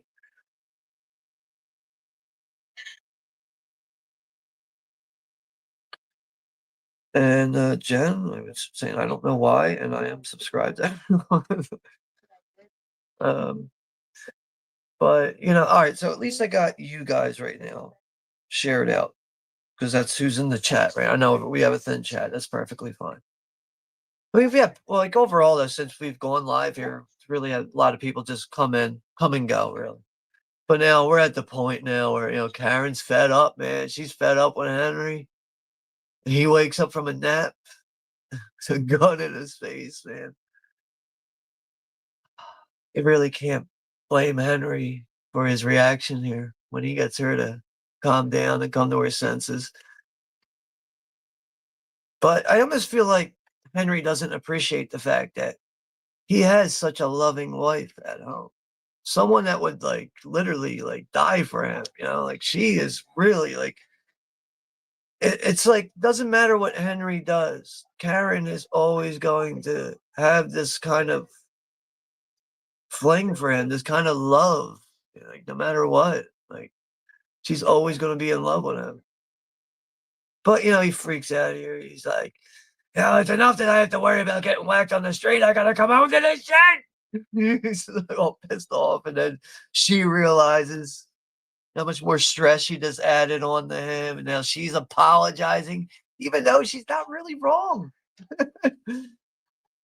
She's just trying to get her man to fucking be the man he should be and just listen, at least be half the person he should be, right?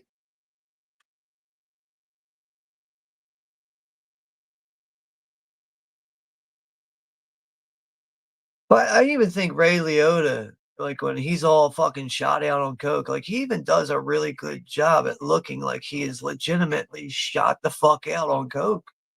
Besides, you know, effects crew and everything making him look, you know, completely zooted and tired out of his mind. So now, you know, Paulie's coming to visit with Henry. Karen's come to the house. Very upset. Can't have that shit. Not saying you gotta go. Henry doesn't fucking listen to Paulie here though, at all. Definitely doesn't, right? He just continues doing whatever the fuck he wants.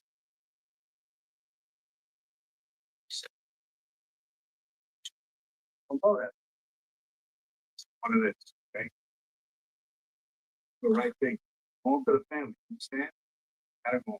Like, how hard is it to just be at home more? Like, I don't know. Like, I feel like if I had a family and like, I feel like I had to get away from the family. Eventually, I'd be like, yeah, we just need to get a divorce, take the kids. I'm not ready for all this shit. Because that's like the vibe I get with Henry. It's like he's not ready for this married life. He wants to go out.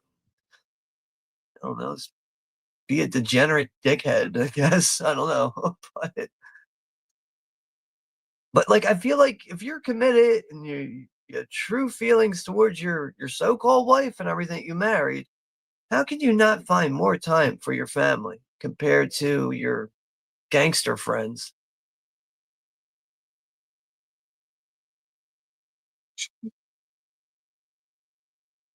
She'll kill him. Jimmy's right there when he said that. Oh, she'll never divorce him. Then jokingly says she'll kill him. She'll never divorce him. No, she loves him very much. So now we go down to Tampa, Florida, down in Don's neck of the woods. We're down in Tampa, Florida. Trying to collect up on they're gonna take them to the Tampa City Zoo. This is what's gonna make these motherfuckers pay up, right? Threaten them with some threaten them with getting mauled by a lion or a bear. Oh yeah, Papa God's saying, yeah, yes, sir. Thank you so much for the support. I love supporting everyone else. Yeah, you have an awesome channel. Thank you very much, man. I appreciate that. And yeah, just keep up the good work and everything, and appreciate the support from you too. Believe what happened. Like, We got home. sorry, didn't link it. Like the link didn't go through. Is that what you're saying? Picked up. There's links ain't Found out working. that the guy we roughed up turned out to have a sister working as a typist for the FBI. And believe it, of all the fucking people, she gave up everybody. Jimmy, even her brother. Oh, there it is. That's 6 weird. hours to bring us in guilty. Judge gave Jimmy and me 10 years like he was giving away candy. I put the wrong links in. Hold on, we can figure this right now. Oh, let me right links. I don't know. Everything's good. But now this is where, Henry. Is it Henry and Jimmy? I think got to do some time here. 10 years in the can, or at least Henry is. It's fucked up with Tommy. Say hello to those blowjob hacks, huh? Like, damn, dude. I don't know. My best friend was going to jail for 10 years. I want to be saying some shit like that. That's the difference between everyday folk, regular folk, people who give a fuck, and mobsters. And he gets in that fucking limo there. He takes a bunch of pills. Now take me to jail. But they do got it nice and sweet in there, don't they? They got all the fucking food they could really want. We had a pasta course. We had a Paulie did the prep work. It was a wonderful system. He used the razor to cut the onion so thin it would liquefy in the pan. Who the fuck is living like this in a prison, right? 3 kinds of meat in the meat sauce: veal, beef, and pork. Don't be very good sauce. Don't put too many onions in the sauce.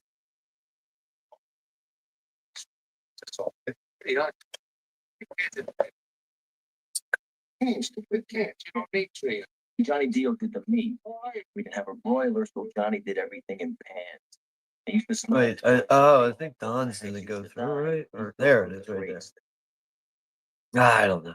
I swear I only drank I only drank one of these. I'm not trashed, I swear. Your mind of all those old movies with rows and rows. Dude, they're getting fucking lobsters in on ice and everything. Lobster in fucking prison, right? Holy shit. Yeah, Don is at 940. He'll be at 1K in no time. Or really, like I really hope, just for his sake and the work he's put in, and on top of that, even just getting to know him. Hopefully hopefully he'll be at 1K before this year's out. So he's got what, 52 more subscribers to go. He's either way, he's definitely hit 1K. Just don't know when right now, that's all. Dude, they're even getting like fresh bread in there, salami rolls, fucking Gouda cheese, scotch. I mean, I think it's just surprising that they're getting fresh bread. Like, the bread's not stale. Like, you know how much like that bread's probably had to travel so much to get to that prison.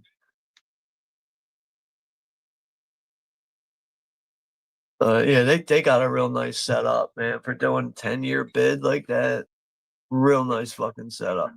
And then Henry on the side, he's selling pharmaceuticals, paying off the fucking hacks to keep an eye out so you don't get in trouble. And that's how he's making a little bit on the side. But it turns out that it's not really enough as far as what's going on back at home to take care of his family.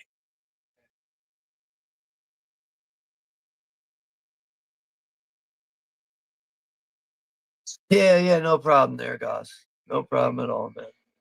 Overall, like I discovered your channel from Larry, the horror cat dad. You two were doing a stream one night, and nobody like linked your channel. There was no your channel wasn't in the description or anything. So like I just typed it in, and then I found your channel by searching it, and I just subscribed to you. So like that was really how I discovered you and your channel was from Larry over at the horror cat dad. But since then I just just trying to keep up on you know how it is, man. There's so many content creators. It's and the only thing is like when you feel like you're caught up on people's content, it's like bang, here goes 60 more videos just uploaded. It's like fuck, dude, I can never get ahead on here. But it is hard to stay, you know, up to date with people's content. It just is, and we only have so much time, for our personal lives, going to work, time for making content, watching content. It can really become overwhelming to stay caught up with all that shit, man. It really is. In a way, like I feel like we all know that we're doing our part, but it almost feels like we're barely putting a dent in it when you realize how many people that you're subscribed to, how many people you talk to on a regular basis, and how much content's being pumped out.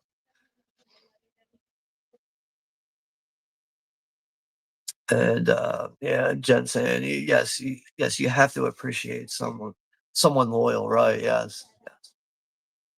Loyalty, especially on the internet, very rare. One thing, man, people be quick to cut your throat on this fucking platform, that's for sure. I will be right back though. Just give me about maybe 20 seconds. I'll be right back.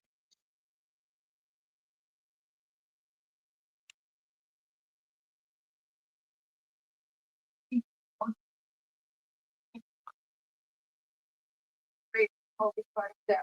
Just say, don't worry about it. It's not helping us out. It's putting any food on the table. We gotta help each other. We just gotta listen. Really do it. I don't want to hear a word about her anymore, Henry.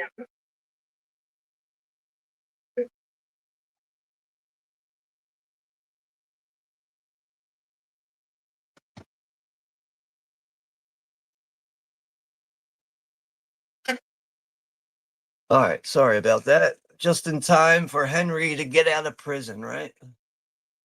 Was that like 4 years after that incident there? So like, he actually got out on good behavior. It looks like he didn't get in any trouble. So he didn't. I guess Henry didn't have to do that whole 10-year bid. I think that's what that said. As I was like walking back in the room, I think it said like 4 years later or something like that. Yeah, Don saying, "Hey, Papa Garcia, good to read you."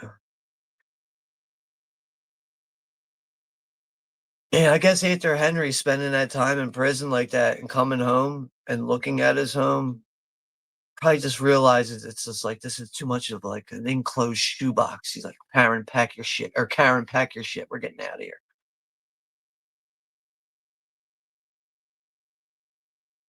God damn the fucking food in these mob movies. Even in The Sopranos too, man. Like I swear, you could like you could do like Sopranos reviews just based on the food.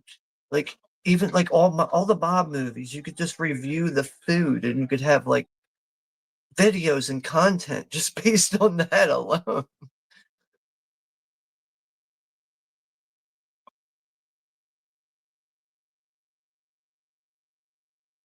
There we go again. Paulie warning fucking Henry to get his shit together. I understand what you had to do in there, but now you're out of there.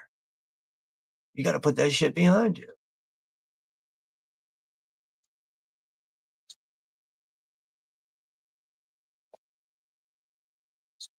I'm a little surprised that Paulie doesn't really seem to trust Jimmy that much. Considers him to be a little out of hand, a little wild.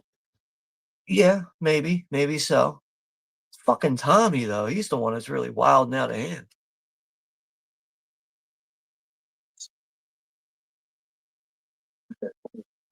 Yeah, no problem, Don. I really mean that, dude. I really do.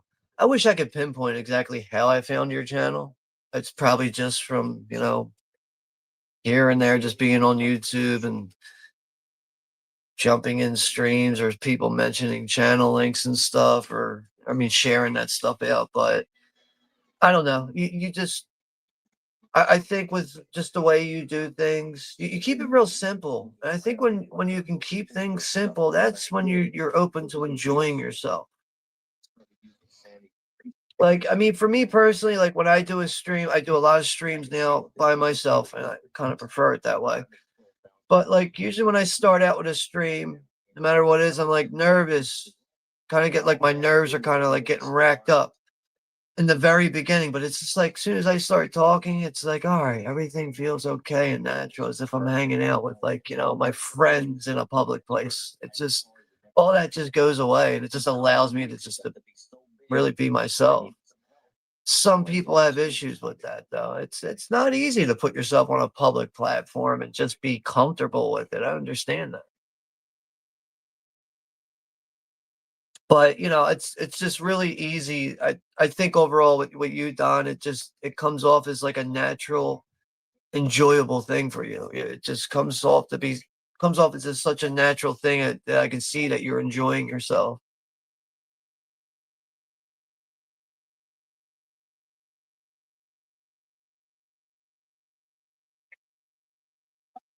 Don saying, I have an alibi for whatever night they were here. You're on.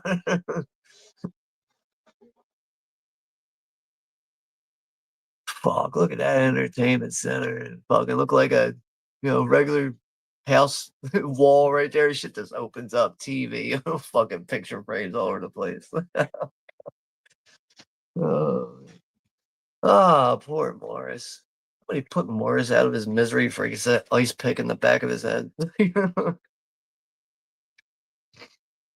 Yeah, that's right. Shit was funny.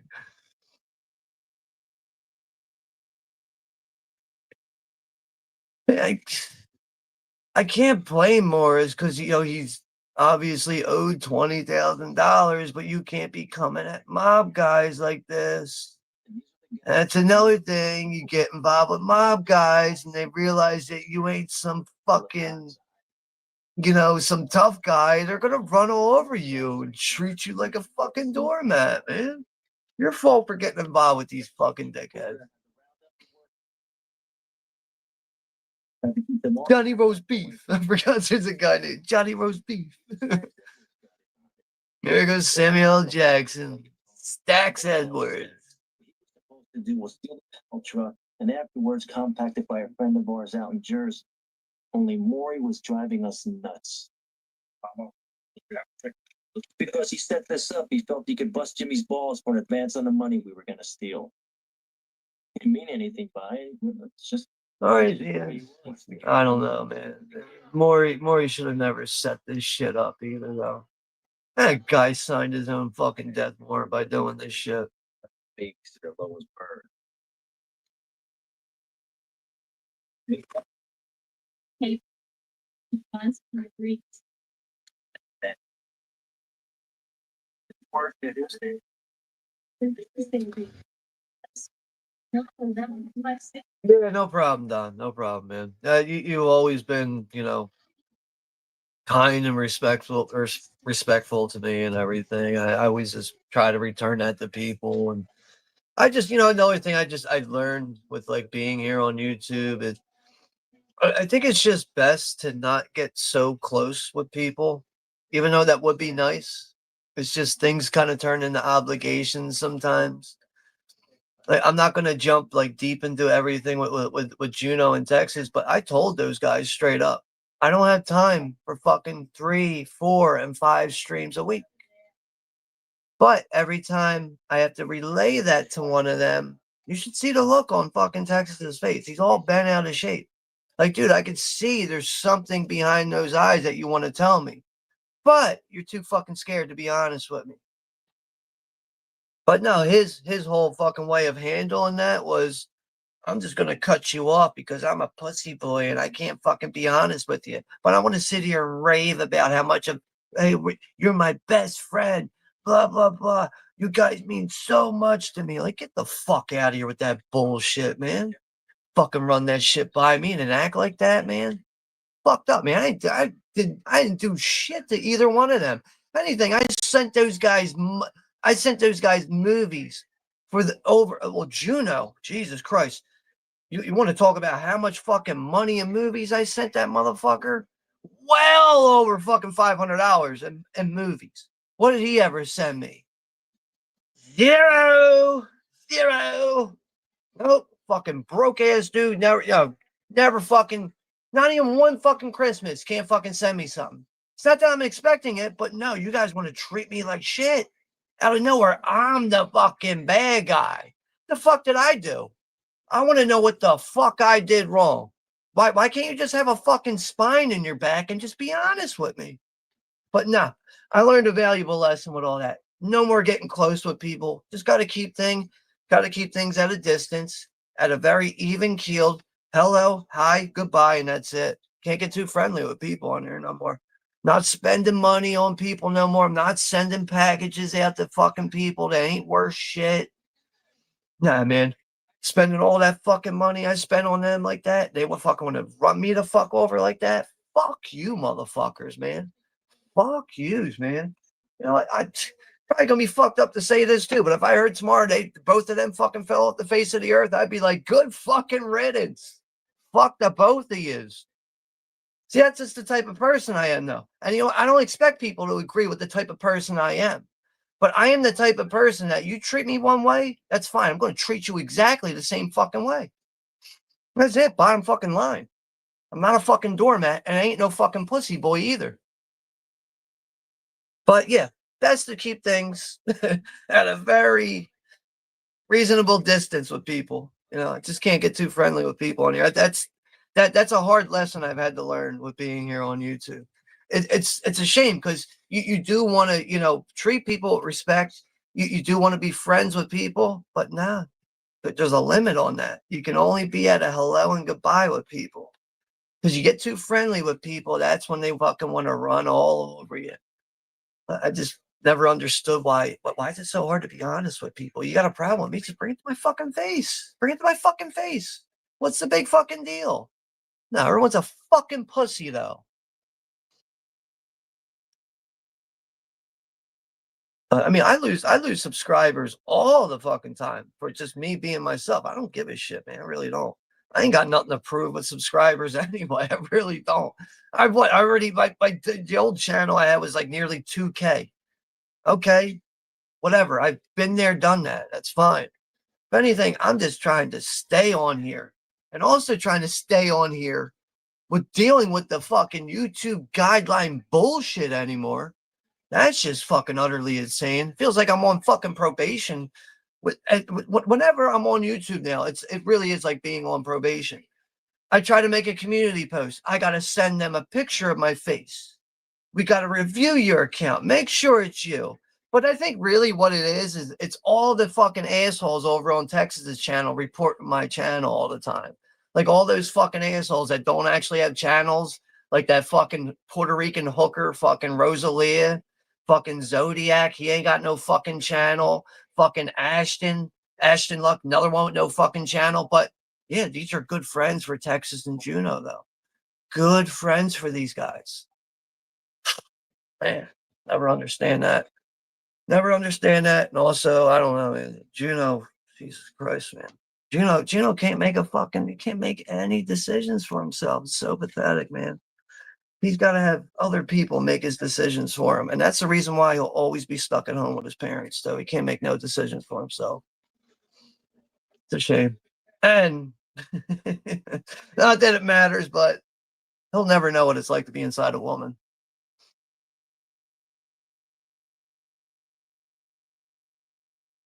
I don't give a shit, man. People can disagree with all the shit I gotta say. I'm sorry, man. You treat me, you want to run me over and treat me like that. I don't forget about that shit. And I speak up for myself. I don't fucking hide behind people. I don't fucking sit around like a fucking faggot ass pussy and fucking say one thing. And then when it's time to fucking talk and speak up, no, let's run away from the problem. Let's backpedal away from the fucking problem. Motherfuckers are lucky this ain't real life. I'll say that. Fuck that shit, man. So yeah, they pulled off the heist of the lifetime here. $6 million cash. Ray Liotta in the shower. Ah, Jimmy. Ah, fucking Samuel Jackson, man. Stacks, man. You fucked up, bro. You wanted to go out partying all night with your ladies and everything. Now, isn't this? I think this really was Samuel Jackson's foot in the door for, becoming the actor that he is today, right? Well, let's see if I can confirm that bullshit. Oh, fuck. Falling down here. I love how the chat came to a dead stop. I just went on that rant. Makes sense though. Better off staying out of the bullshit, man. Fuck those motherfuckers, man. I mean, shit. That's another thing with them too. Another thing that fucking was utterly annoying. Almost every fucking week. Hey, you got a video for the stream? Hey, you know how to use CapCut. You guys are grown ups. Fucking do that shit on your own, man. Fucking. Whew. All about fucking simple-minded fucking goons, man. Can't do nothing on their own. When you got fucking handicap hardcore 1965 could barely hold a movie up as he's showing it. His arms are shaking. My spaz out, fall apart here, guys. Oh man. Even his fucking fat ass fucking girlfriend, that fucking pool float don't even want nothing to do with him. Age gap too, man. Talk about inappropriate. Better time before they got Stacks. Man, that scene looks so accurate too when Stacks gets shot like that, dude. A lot of fucking blood in that scene. Of course, Henry is worried, right? Tommy and Jimmy, nah, they ain't fucking worried, right? Because they're the ones that fucking pulled the hit.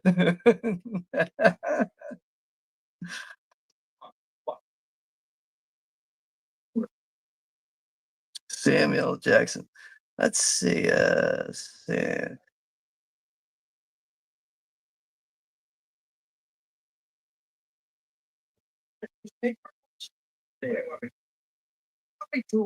I'm just trying to pull up Samuel Jackson's filmography real quick here.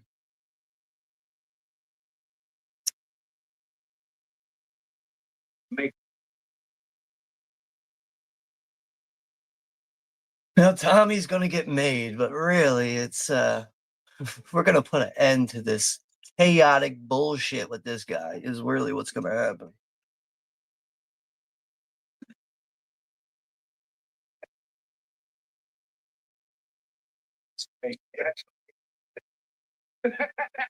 Hey, Jimmy, I've been looking all over for you, baby. Jimmy, could I talk to you a second, Hey, I meant to mind the goddamn. So, that's right. Yeah, that's right. Samuel Jackson was in Do the Right Thing. Right.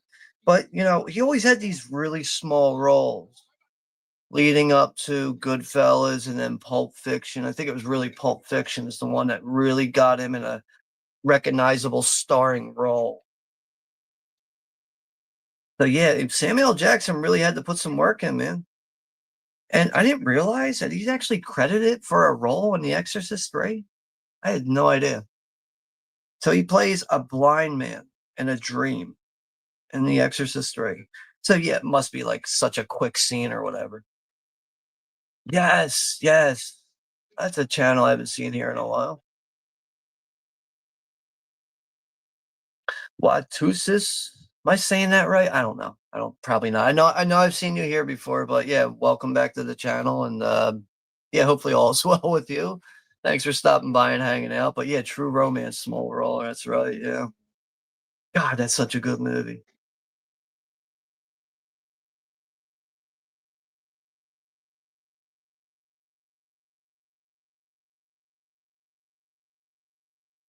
Yeah, Jurassic Park that year too, right? 93. That's when things were really opening up and popping off for Samuel Jackson. Rightfully so. I think we all can agree with that, He put the work in, man. He put the work in. But yeah, I think it's safe to say, Pulp Fiction's really the one that, put him on the map. That's right. He's also in Menace to Society, too. Menace to Society. Patriot Games, he's in that, too. Wow.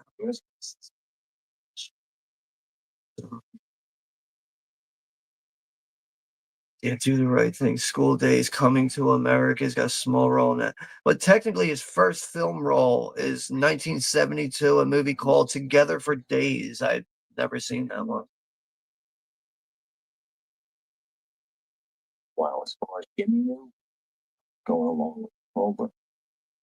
And we got Russell's here. Sonny Barger. What's up? What's up there, Russell?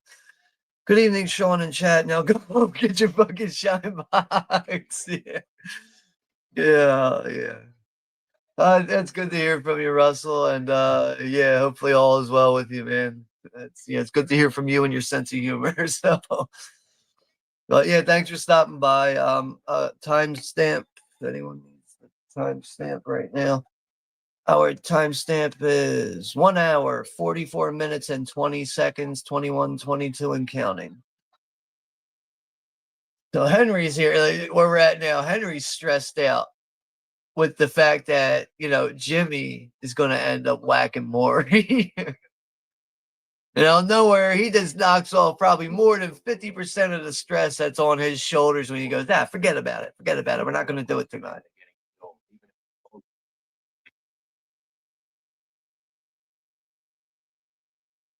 See, like a guy like Maury, like he's not taking these mobsters seriously because they're fun guys to be around and they like to, do scores and hits.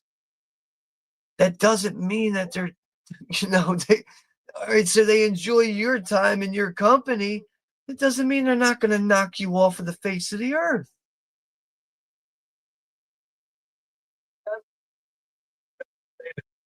I'm going to pick up some Danish for my old ass wife.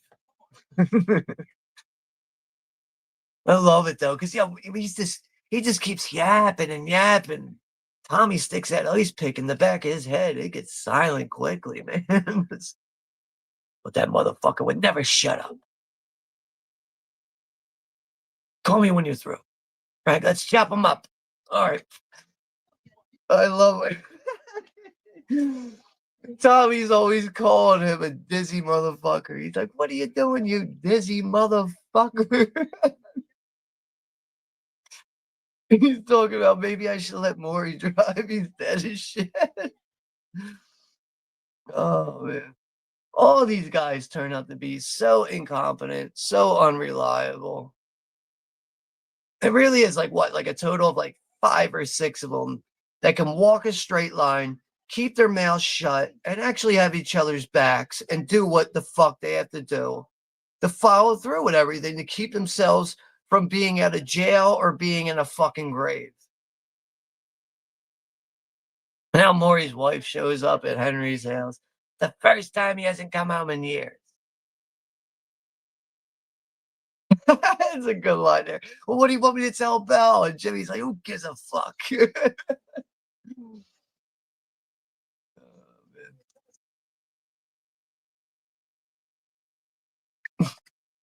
Who gives a fuck?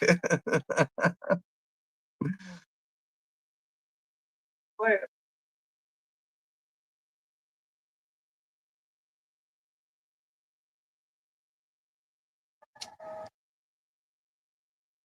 Russell's saying, did you know Joe Pesci and Frank Vincent they had a music group and a comedy team years ago before acting in the mob films? I do remember reading up about something about that. Because the same guy, Frank Vincent, he went on to like what's his name in The Sopranos, the pain in the ass with Tony Soprano. Another good way to utilize a classic song here. These kids find these 2 dead fucks in their car in the pink Cadillac. I love that car. And you love that car so much you fucking died for it, you fools. Everything's crumbling down. That was the point in the movie where everything's just all going to shit, man. I gave Jimmy the tip and he gave me some Christmas money. And kept my mouth shut. I knew Jimmy. He had the cash. It was his. I know he kicked some money upstairs to Paulie, but that was it. Made him sick to have to turn money over to the guys who stole it. He'd rather whack them. Anyway, what did I get? I wasn't asking for anything. And besides, Jimmy was making nice money with me through the Pittsburgh connections. Still, I like this one here. They find the guy in the ice truck. They open it up here.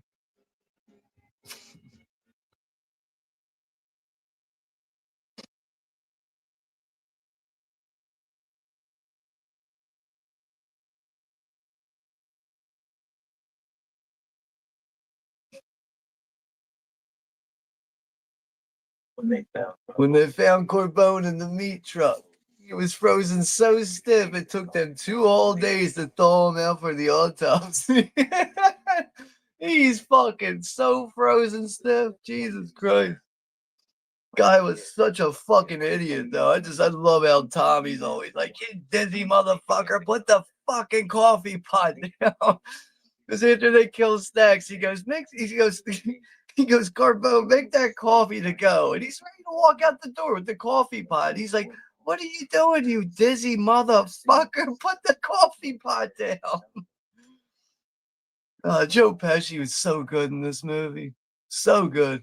I gotta say, too, first time I ever seen this movie, I really thought he was getting made. Like, I was fooled on it. And when he got shot, it was such a shocking and surprising moment. But when you rewind the tape of why it led up to that, it all makes perfect sense. He fucking deserved it, man. And apparently he got whacked mainly for fucking killing Billy Bats. So you can't kill a made guy like that and think you're just gonna fucking get away with it. Like, it's just nah. Shit ain't gonna fly, man. The wrong person's gonna catch wind of that info and they're gonna come for you. Ain't gonna forget about that shit. I feel like Henry should be fucking happy that, he's not a made guy and he's not fully, an Italian, of Italian descent and all that. He should be fucking happy, especially with the way things end up turning out here. But, Jimmy and Henry, they really looked at it as like, all right, cool. One of our good friends is going to get made. So that means nobody could ever fuck with us. We're untouchable. They were on the brink of that, but no, not really. as far as Jimmy was concerned, with Tommy being made was like we were all being made. Exactly. It's like with Tommy being made, it was like we were all being made.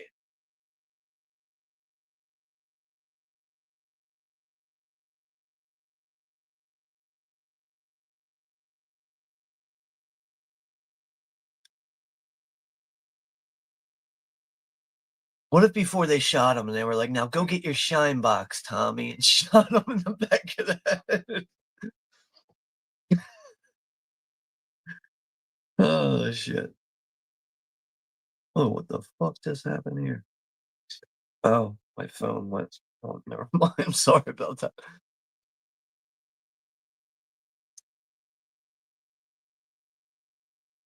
Guys, remember payphones?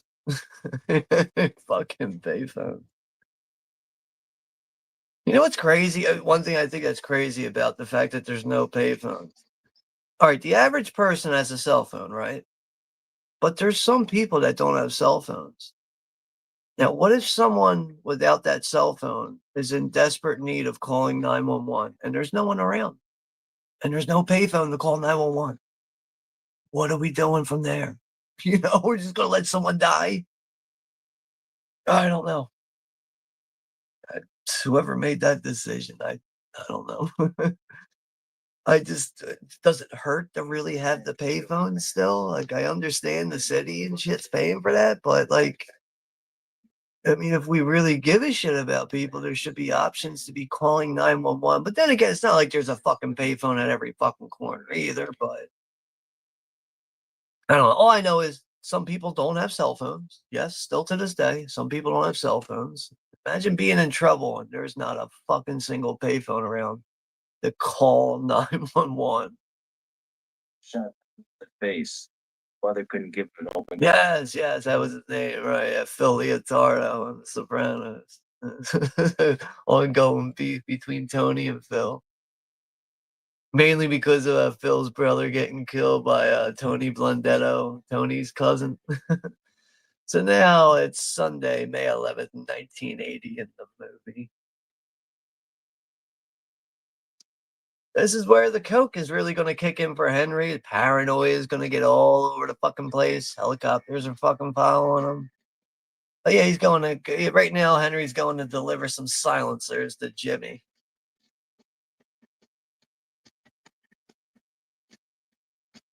I mean, why else would that helicopter be flying around in that residential neighborhood, right? Be busy all day. Drop off some guns at Jimmy's, match the silencers he had gotten. I had to pick up my brother at the hospital and drive him back to the house for dinner that night. And then I had to pick up some new Pittsburgh stuff for Lowe's to fly down to some customers I had near Atlanta.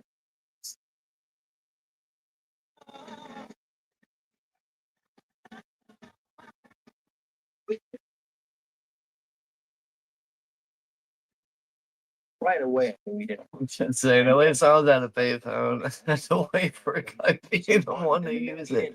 I think I remember you telling me that actually. That's pretty. I mean, at that point, can't use the payphone. At least I would. I'd be like, fuck that, I'm out of here. I know last time I tried to use a payphone, the little coin thing to put the coins in was all jammed up with like crap, like just like trash and stuff. I was like, oh, I can't even get the coin in there. It's like, all right, that's that. And ever since then, I remember walking past that payphone, someone ripped the cord right out, like the phone and the cord, and just sitting there now. Still sitting there to this day.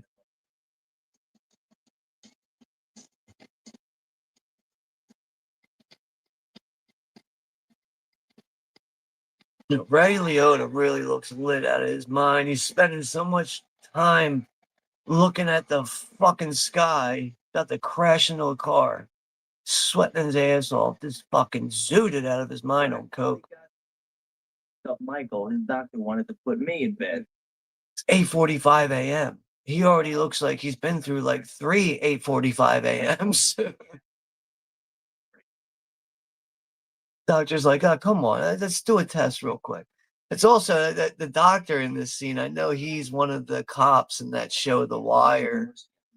Forget the guy's name. It's weird seeing him. Actually, the guy's like a lot fucking skinnier too. In that show, The Wire, he's got more weight on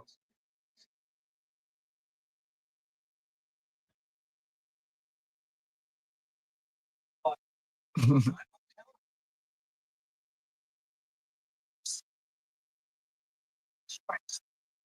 I think Henry is right about the helicopter. It's like, why would that shit be in the same area more than 3 times throughout the fucking day? You're not even through the afternoon yet. You've already seen that thing 3 fucking times. It's 11:30 in the morning. He's already seen that thing 3 times. They making ziti with the meat gravy, and I'm planning. Oh man, that sounds good. Ziti with the meat gravy. Fuck, that sounds so good. That were cut just right. And I was gonna fry up before dinner, just as an appetizer. So I was home for about an hour. Now my plan was to start the dinner early so Karen and I could unload the guns that Jimmy didn't want, and then get the package for Lois to take to Atlanta for her trip later that. Oh, that girl Lois, what a piece of shit. Isn't she the one that's like, I can't fly without my lucky hat? Like, what? Like, you want a backhand right now? Like, and Karen and I started out.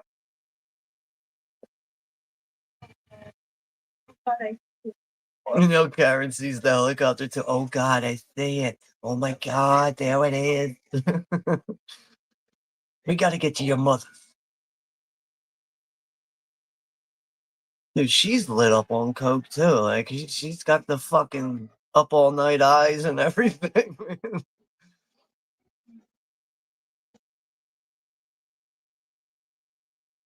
Oh yeah.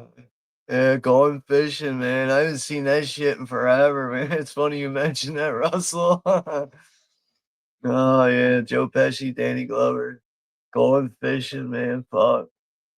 Yeah, yeah. I'd like to actually go back and see my cousin Vinny too, man. I haven't seen that in a while. Marissa Tomei, Joe Pesci. Like the one time where it looks like, all right, a woman's like not obviously taller than him. Like it's like she's like probably got an inch on him. Other than that, it's like every other woman that he's in a movie with. The sea is like towering over him. And there's like a lot of dirt debris in this scene on my Blu-ray. Probably should upgrade this one to get rid of that dirt debris. I wish I could like actually show that to you guys so you know what I'm talking about. Like little dirt specks throughout the print.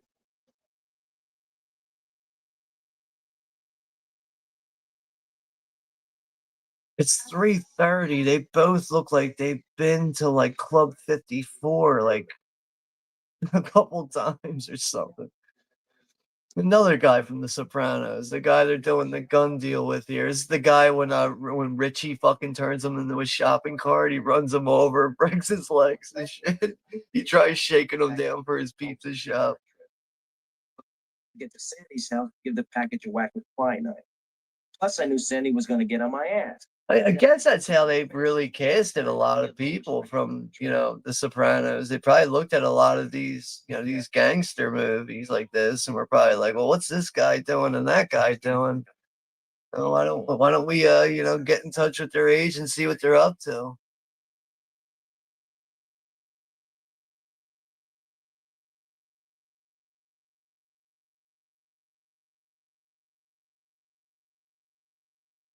Let the sausage stir. And don't let the sauce. Poor kid in the wheelchair has been sitting there fucking stirring tomato sauce for like 3 hours.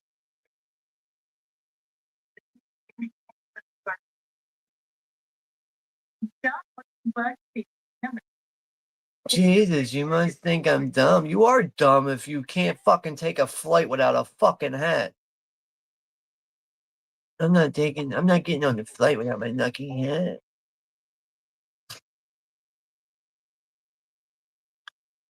"1976 early Joe Pesci film The Death Collector" was good. I've never seen that one. I feel like it's the title alone is actually familiar, but no, I've never seen that one. Even at the time, thanks to her. As soon as I got home, I started cooking. 6:30 now. Until Lois's fight. 6:30. He's got the chicken there, the loins, breading those up. Lois is actually reading a comic book called Tales of the Zombie. I just noticed that. She's reading a comic book that says Tales of the Zombie. Henry needs a pick-me-up. He's crashing out. You think you can come over here and fuck me and leave?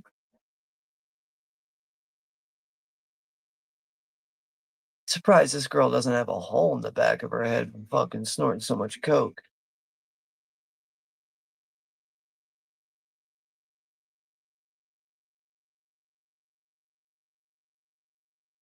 So I think we got a half hour left in this right now. Something like that. Yes, yeah. So we'll be done here in about 25, 30 minutes. We'll be done here. So finally, dinner is served.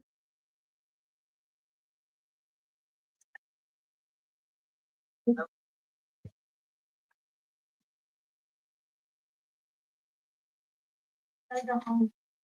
Out of nowhere, that girl Lois. I gotta go home. What do you mean you gotta go home? I've been carrying this shit around all day. We gotta tape this to your leg. We gotta go soon. I gotta go home and get my lucky hat.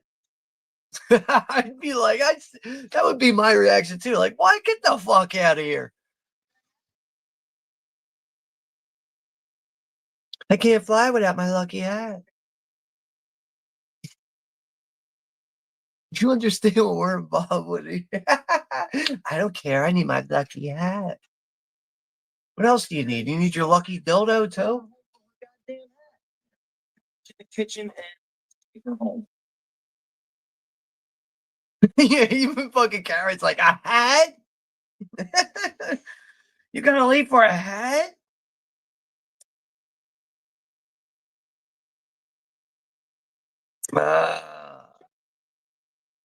Feds fucking swooping in at the right time, right? Second, They've been watching him come and go all day. Now everything's going to Yeah, shit. the wise guys. Dead. Yeah, I think Karen makes the right choice though of flushing the coke down the toilet.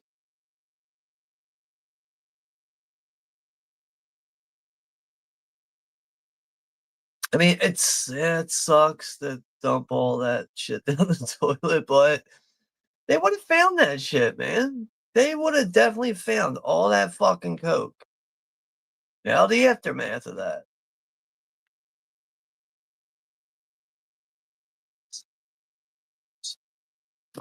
Russell saying Pesci was funny and easy money. Yeah, Rodney Dangerfield, right? Rodney Dangerfield, man. Guy was a riot. Oh, yeah, we got Anthony Mendiolas here. What's up, Anthony? I'm so wasted right now. What else is new, man? Sunrises, sunsets. That's the way it is for you, Anthony. But yeah, good to see you here, Anthony. On the we're into the final half hour of the movie now. But yeah, thank you for stopping by, man. Hopefully you're having a good start to the weekend. Hopefully you had a good night and everything. But if I had to assume you would be in wasted, yeah, you're off to a good start, man. But yeah, thanks for finding time to stop by here and say hello and everything. But yeah.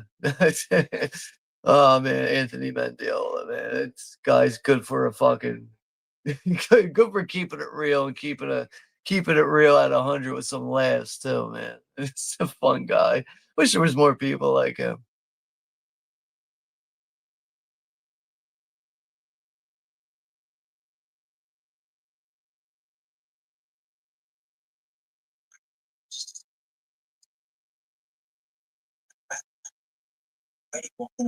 Yeah. Henry's a dead man no matter what he does right now. So yeah, he got Karen to get her mother to put up her house to get him bailed out.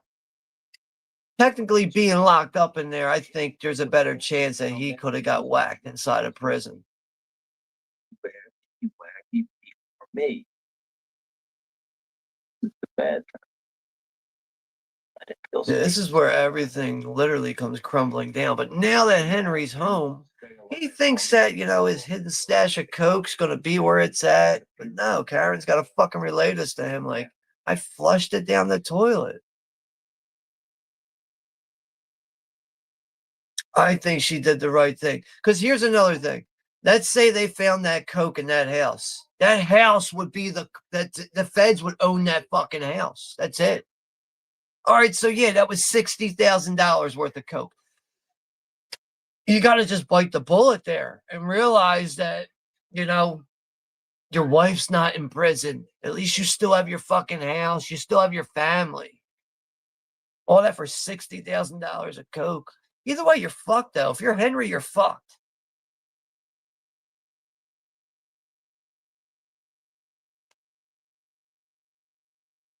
Oh, they're both going to sit here and share the weeps now.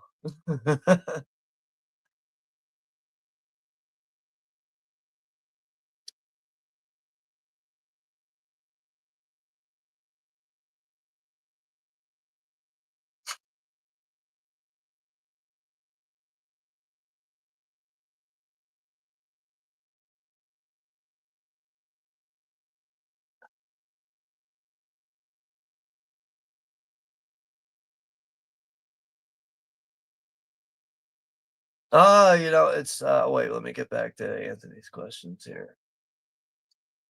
Henry falling asleep with a pistol in his hand. Oh yeah, Anthony's saying, yeah, my day's been pissing shit. Who cares? I'm here. Yeah, I hear you, man. Yeah, Anthony's saying, what's up to you there, Russell? I read Sonny Barger. And because it's yeah, we did go through this like earlier on the stream. I know we've been here for a little while, but yes, it's a tough question, but it's a good question. I don't think there's a wrong answer here. Two great movies, two classic movies. Me personally, I mean, I love Goodfellas, but I kind of go with Casino. I feel like Casino just edges out Goodfellas just a little bit. There's just something about Casino, maybe because of like how flashy and glamorous it is, and you actually, like even just the whole casino atmosphere environment throughout it. Yeah, it's just that there really is something about Casino that I like just a little bit more than Goodfellas. So, yeah, to answer that as a straight arrow there, yeah, I'm going with Casino over Goodfellas. But it doesn't mean that I, dislike Goodfellas. I love this movie, which is why we're doing this stream right now. Yeah, my cousin Benny. Yeah, we were mentioning that one at some point here. It bucks my life wasn't even enough to pay for the car. We got to get out. Henry, you're lucky as shit he gave you that $3,200. Paulie did not have to give him that $3,200 because if you guys remember, Henry's gonna fucking rat him out. He's gonna rat him the fuck out once he's on the fucking, on that fucking in the courtroom and shit. He's lucky as shit, man.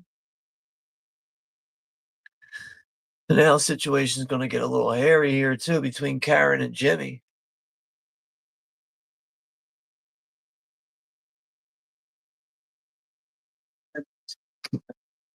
Fuck the coke. Hey, Chichi, get the yayo. Remember in Scarface? Chichi, get the yayo. Get the yayo.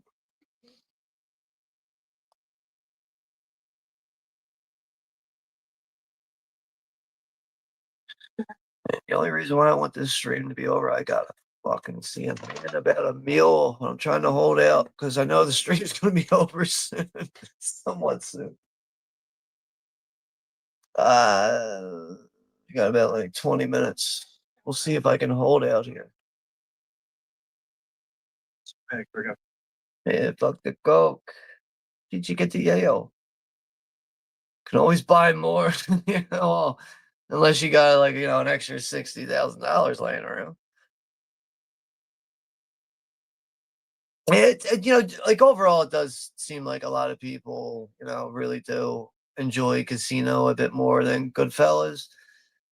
But like even another thing is like with like catching movies like this, like Goodfellas on TV. I feel like Goodfellas was always on TV, like growing up. Casino was too, but just my experience with that, it was Goodfellas all the fucking time. Almost to a point where it was like, all right, shit, I've seen it already. We have to play this every weekend. Not trying to, discredit this movie in any way at all. But yeah, Goodfellas just really is arguably one of the best movies of all time throughout all genres. I really mean that. And like I said earlier on the stream, scale 1 to 10, this movie easily gets a 9 out of 10.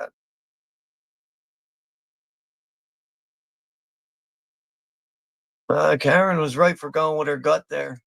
Because you know what? If Jimmy was really trying to help her out in that situation, Jimmy would have walked her into that fucking store. He didn't walk her into that store.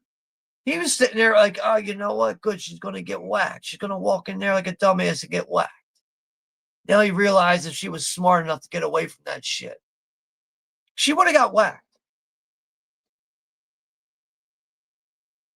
She's kind of lucky she didn't get followed, actually. But that's how you're living now, Henry. You got a gun in your hand at all times of the day.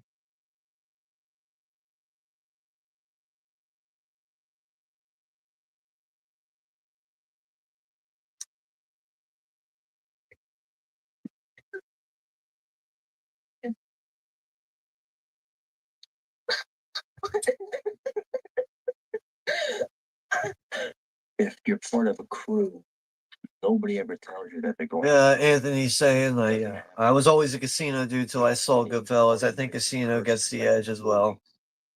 It seems like most people will go with that. It's just it really is a tough question. It's a tough choice. It is, but yeah, at the end of the day, you got to give a straightforward answer there. It really is Casino, which that's another one we have coming up.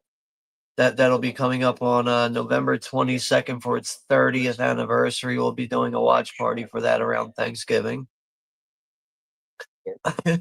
I hate the 10 scale. It doesn't put enough pressure on the stars.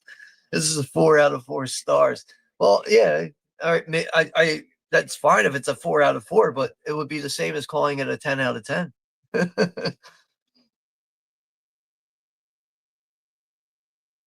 But it's teach their own with that, I guess. But I always go with the 1 to 10 scale. But barely anything ever gets a 9 out of 10. A lot of movies usually sit between 6 and an 8. Barely anything exceeds an 8. That's just how I rate movies, though, and how I look at a lot of things.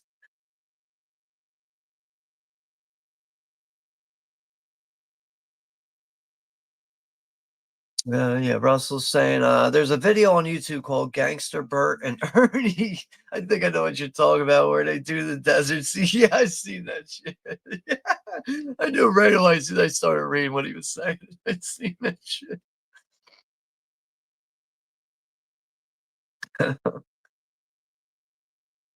At least Henry was smart enough to realize he's got to get his head straight, got to get off the coke here, because if not, he's gonna find himself getting fucking, shipped in a box somewhere.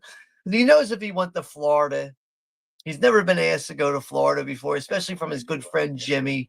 He knows if he would have went to Florida, he never would have came back alive.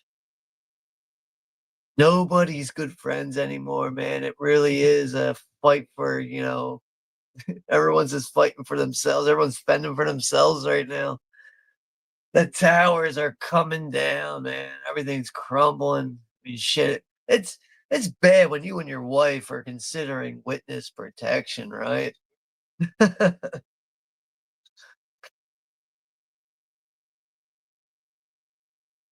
10 out of 10. Told you I'm crank. Don't pump. That's pumping 20.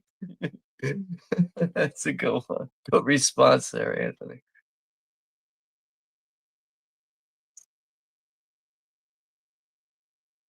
Oh, wait, I missed one here. 20 out of 10. 20 out of 10 created 9.6 shit. All that I hate micromanaging. I don't know. I don't really do like the halves. I try to stay on this straight solid number. Maybe occasionally I'll be like, all right, it's 7.5, maybe, but like I really do try to stay on a solid number when I'm on the 1 to 10 scale. So it's like, 6 out of 10, 7 out of 10, 8, 9, 10, all that. So, but if I was like talking to someone and they were constantly like, well, I think this is like an 8.7 out of 10, I'd be like, what? Like, where do you get that from? Like, how do you get that feeling out of you to be like, yeah, 8.7 out of 10? Like, what? Fucking, that's a bit much. That's I think I can understand like what you're saying now with that micromanaging and all that shit. That's understandable now you explain it that way. But no, I do try to stay on the solid numbers though when I do that. But yeah, Jimmy's getting locked up now. You know what, Jimmy? You should have whacked these motherfuckers yourself, man. How about that? Live and learn, motherfucker. Man, I think Henry's still coming down from the coke, man. I swear to God. And Paulie's getting locked up.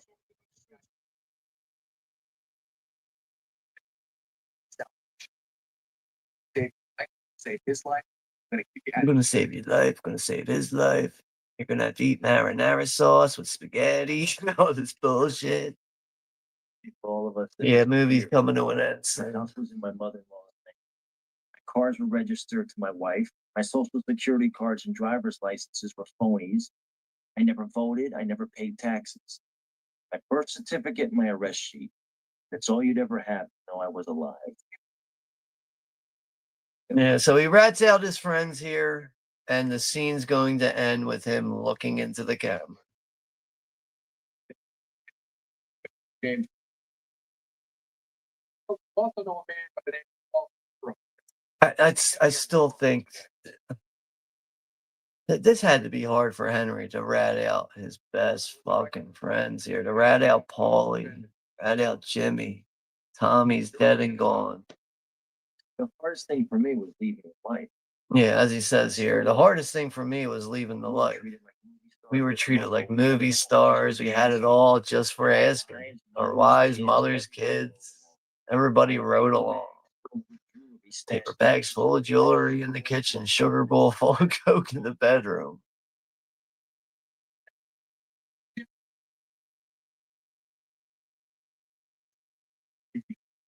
Jackson. What do you mean you don't know anything about being a rat? You just pointed both of your friends out and ratted them out. I bet 20, 30 grand over a weekend, and then I'd either blow the winnings in a week or go to the Sharks to pay back the bookies. Didn't matter. Didn't mean anything. I was broke. I would go out, rob, score. Yeah, this is where Ray talks to the camera now.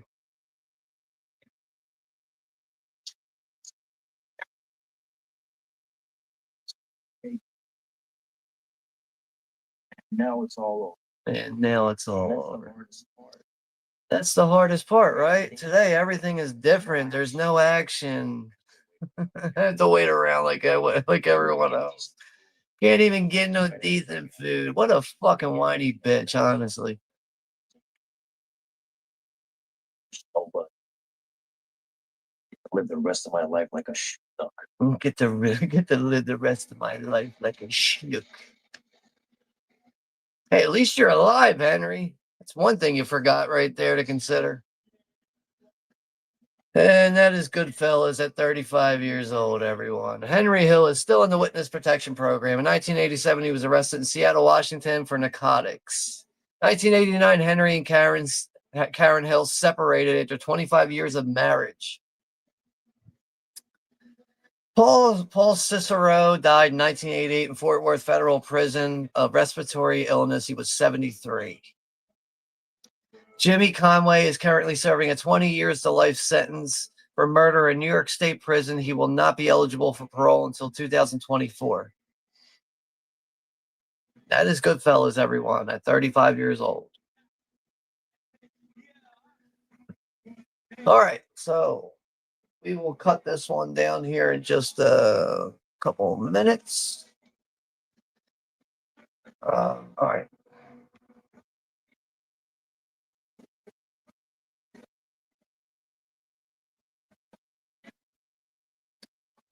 But yes, we have a couple of people left here in the chat. Looks like we have 4 or 5 people left here in the chat, but yeah, he's like, no fucking way am I sitting in prison on some shit I didn't do. If you did it, own it. Yeah, own up to it, right? Yeah, fucking be a man, right? Rat fuck. Rat fuck. But yeah, Russell's saying, yeah, in the UK we call a rat a grass. Yeah, it's fucking rat fuck stool pigeon piece of shit. So, yeah. All right, and yeah, Anthony's saying to yeah, Sonny, you fuckers better not give up. I see what's going on there. Bring it on. But yeah, so yeah, we're gonna go ahead and close this one down here in just a moment. But yeah, we'll be right back at it again here on Monday, 9 p.m. Eastern Standard Time. We're going to be watching David Fincher's 1995 film, Seven. It'll be the 30th anniversary for that one. Really up there is one of my all-time favorite crime thrillers. So, yeah, we'll see how that one works out this way. Or, I'm sorry, we'll see how that one works out on Monday. And, yeah, but other than that, though, I just want to thank you all very much for stopping by and hanging out with me here tonight for the 30th anniversary, or no, 35th anniversary for Goodfellas. And yeah, I know this was a bit of a lengthy one, but very necessary. You know, I felt like, you know, if I don't acknowledge the 35th anniversary here for Goodfellas. I don't know when I'm going to. So, but yeah, it's just good to see that we were able to get away from some horror films for a little while and acknowledge this one for the night. But yeah, thank you all again for hanging out here tonight. Hope you all have a good weekend, and maybe I'll see you all on Monday for the 30th anniversary for Seven. Take care. Be safe. Sorry about that. I'll see you in the next one. Take care, everyone.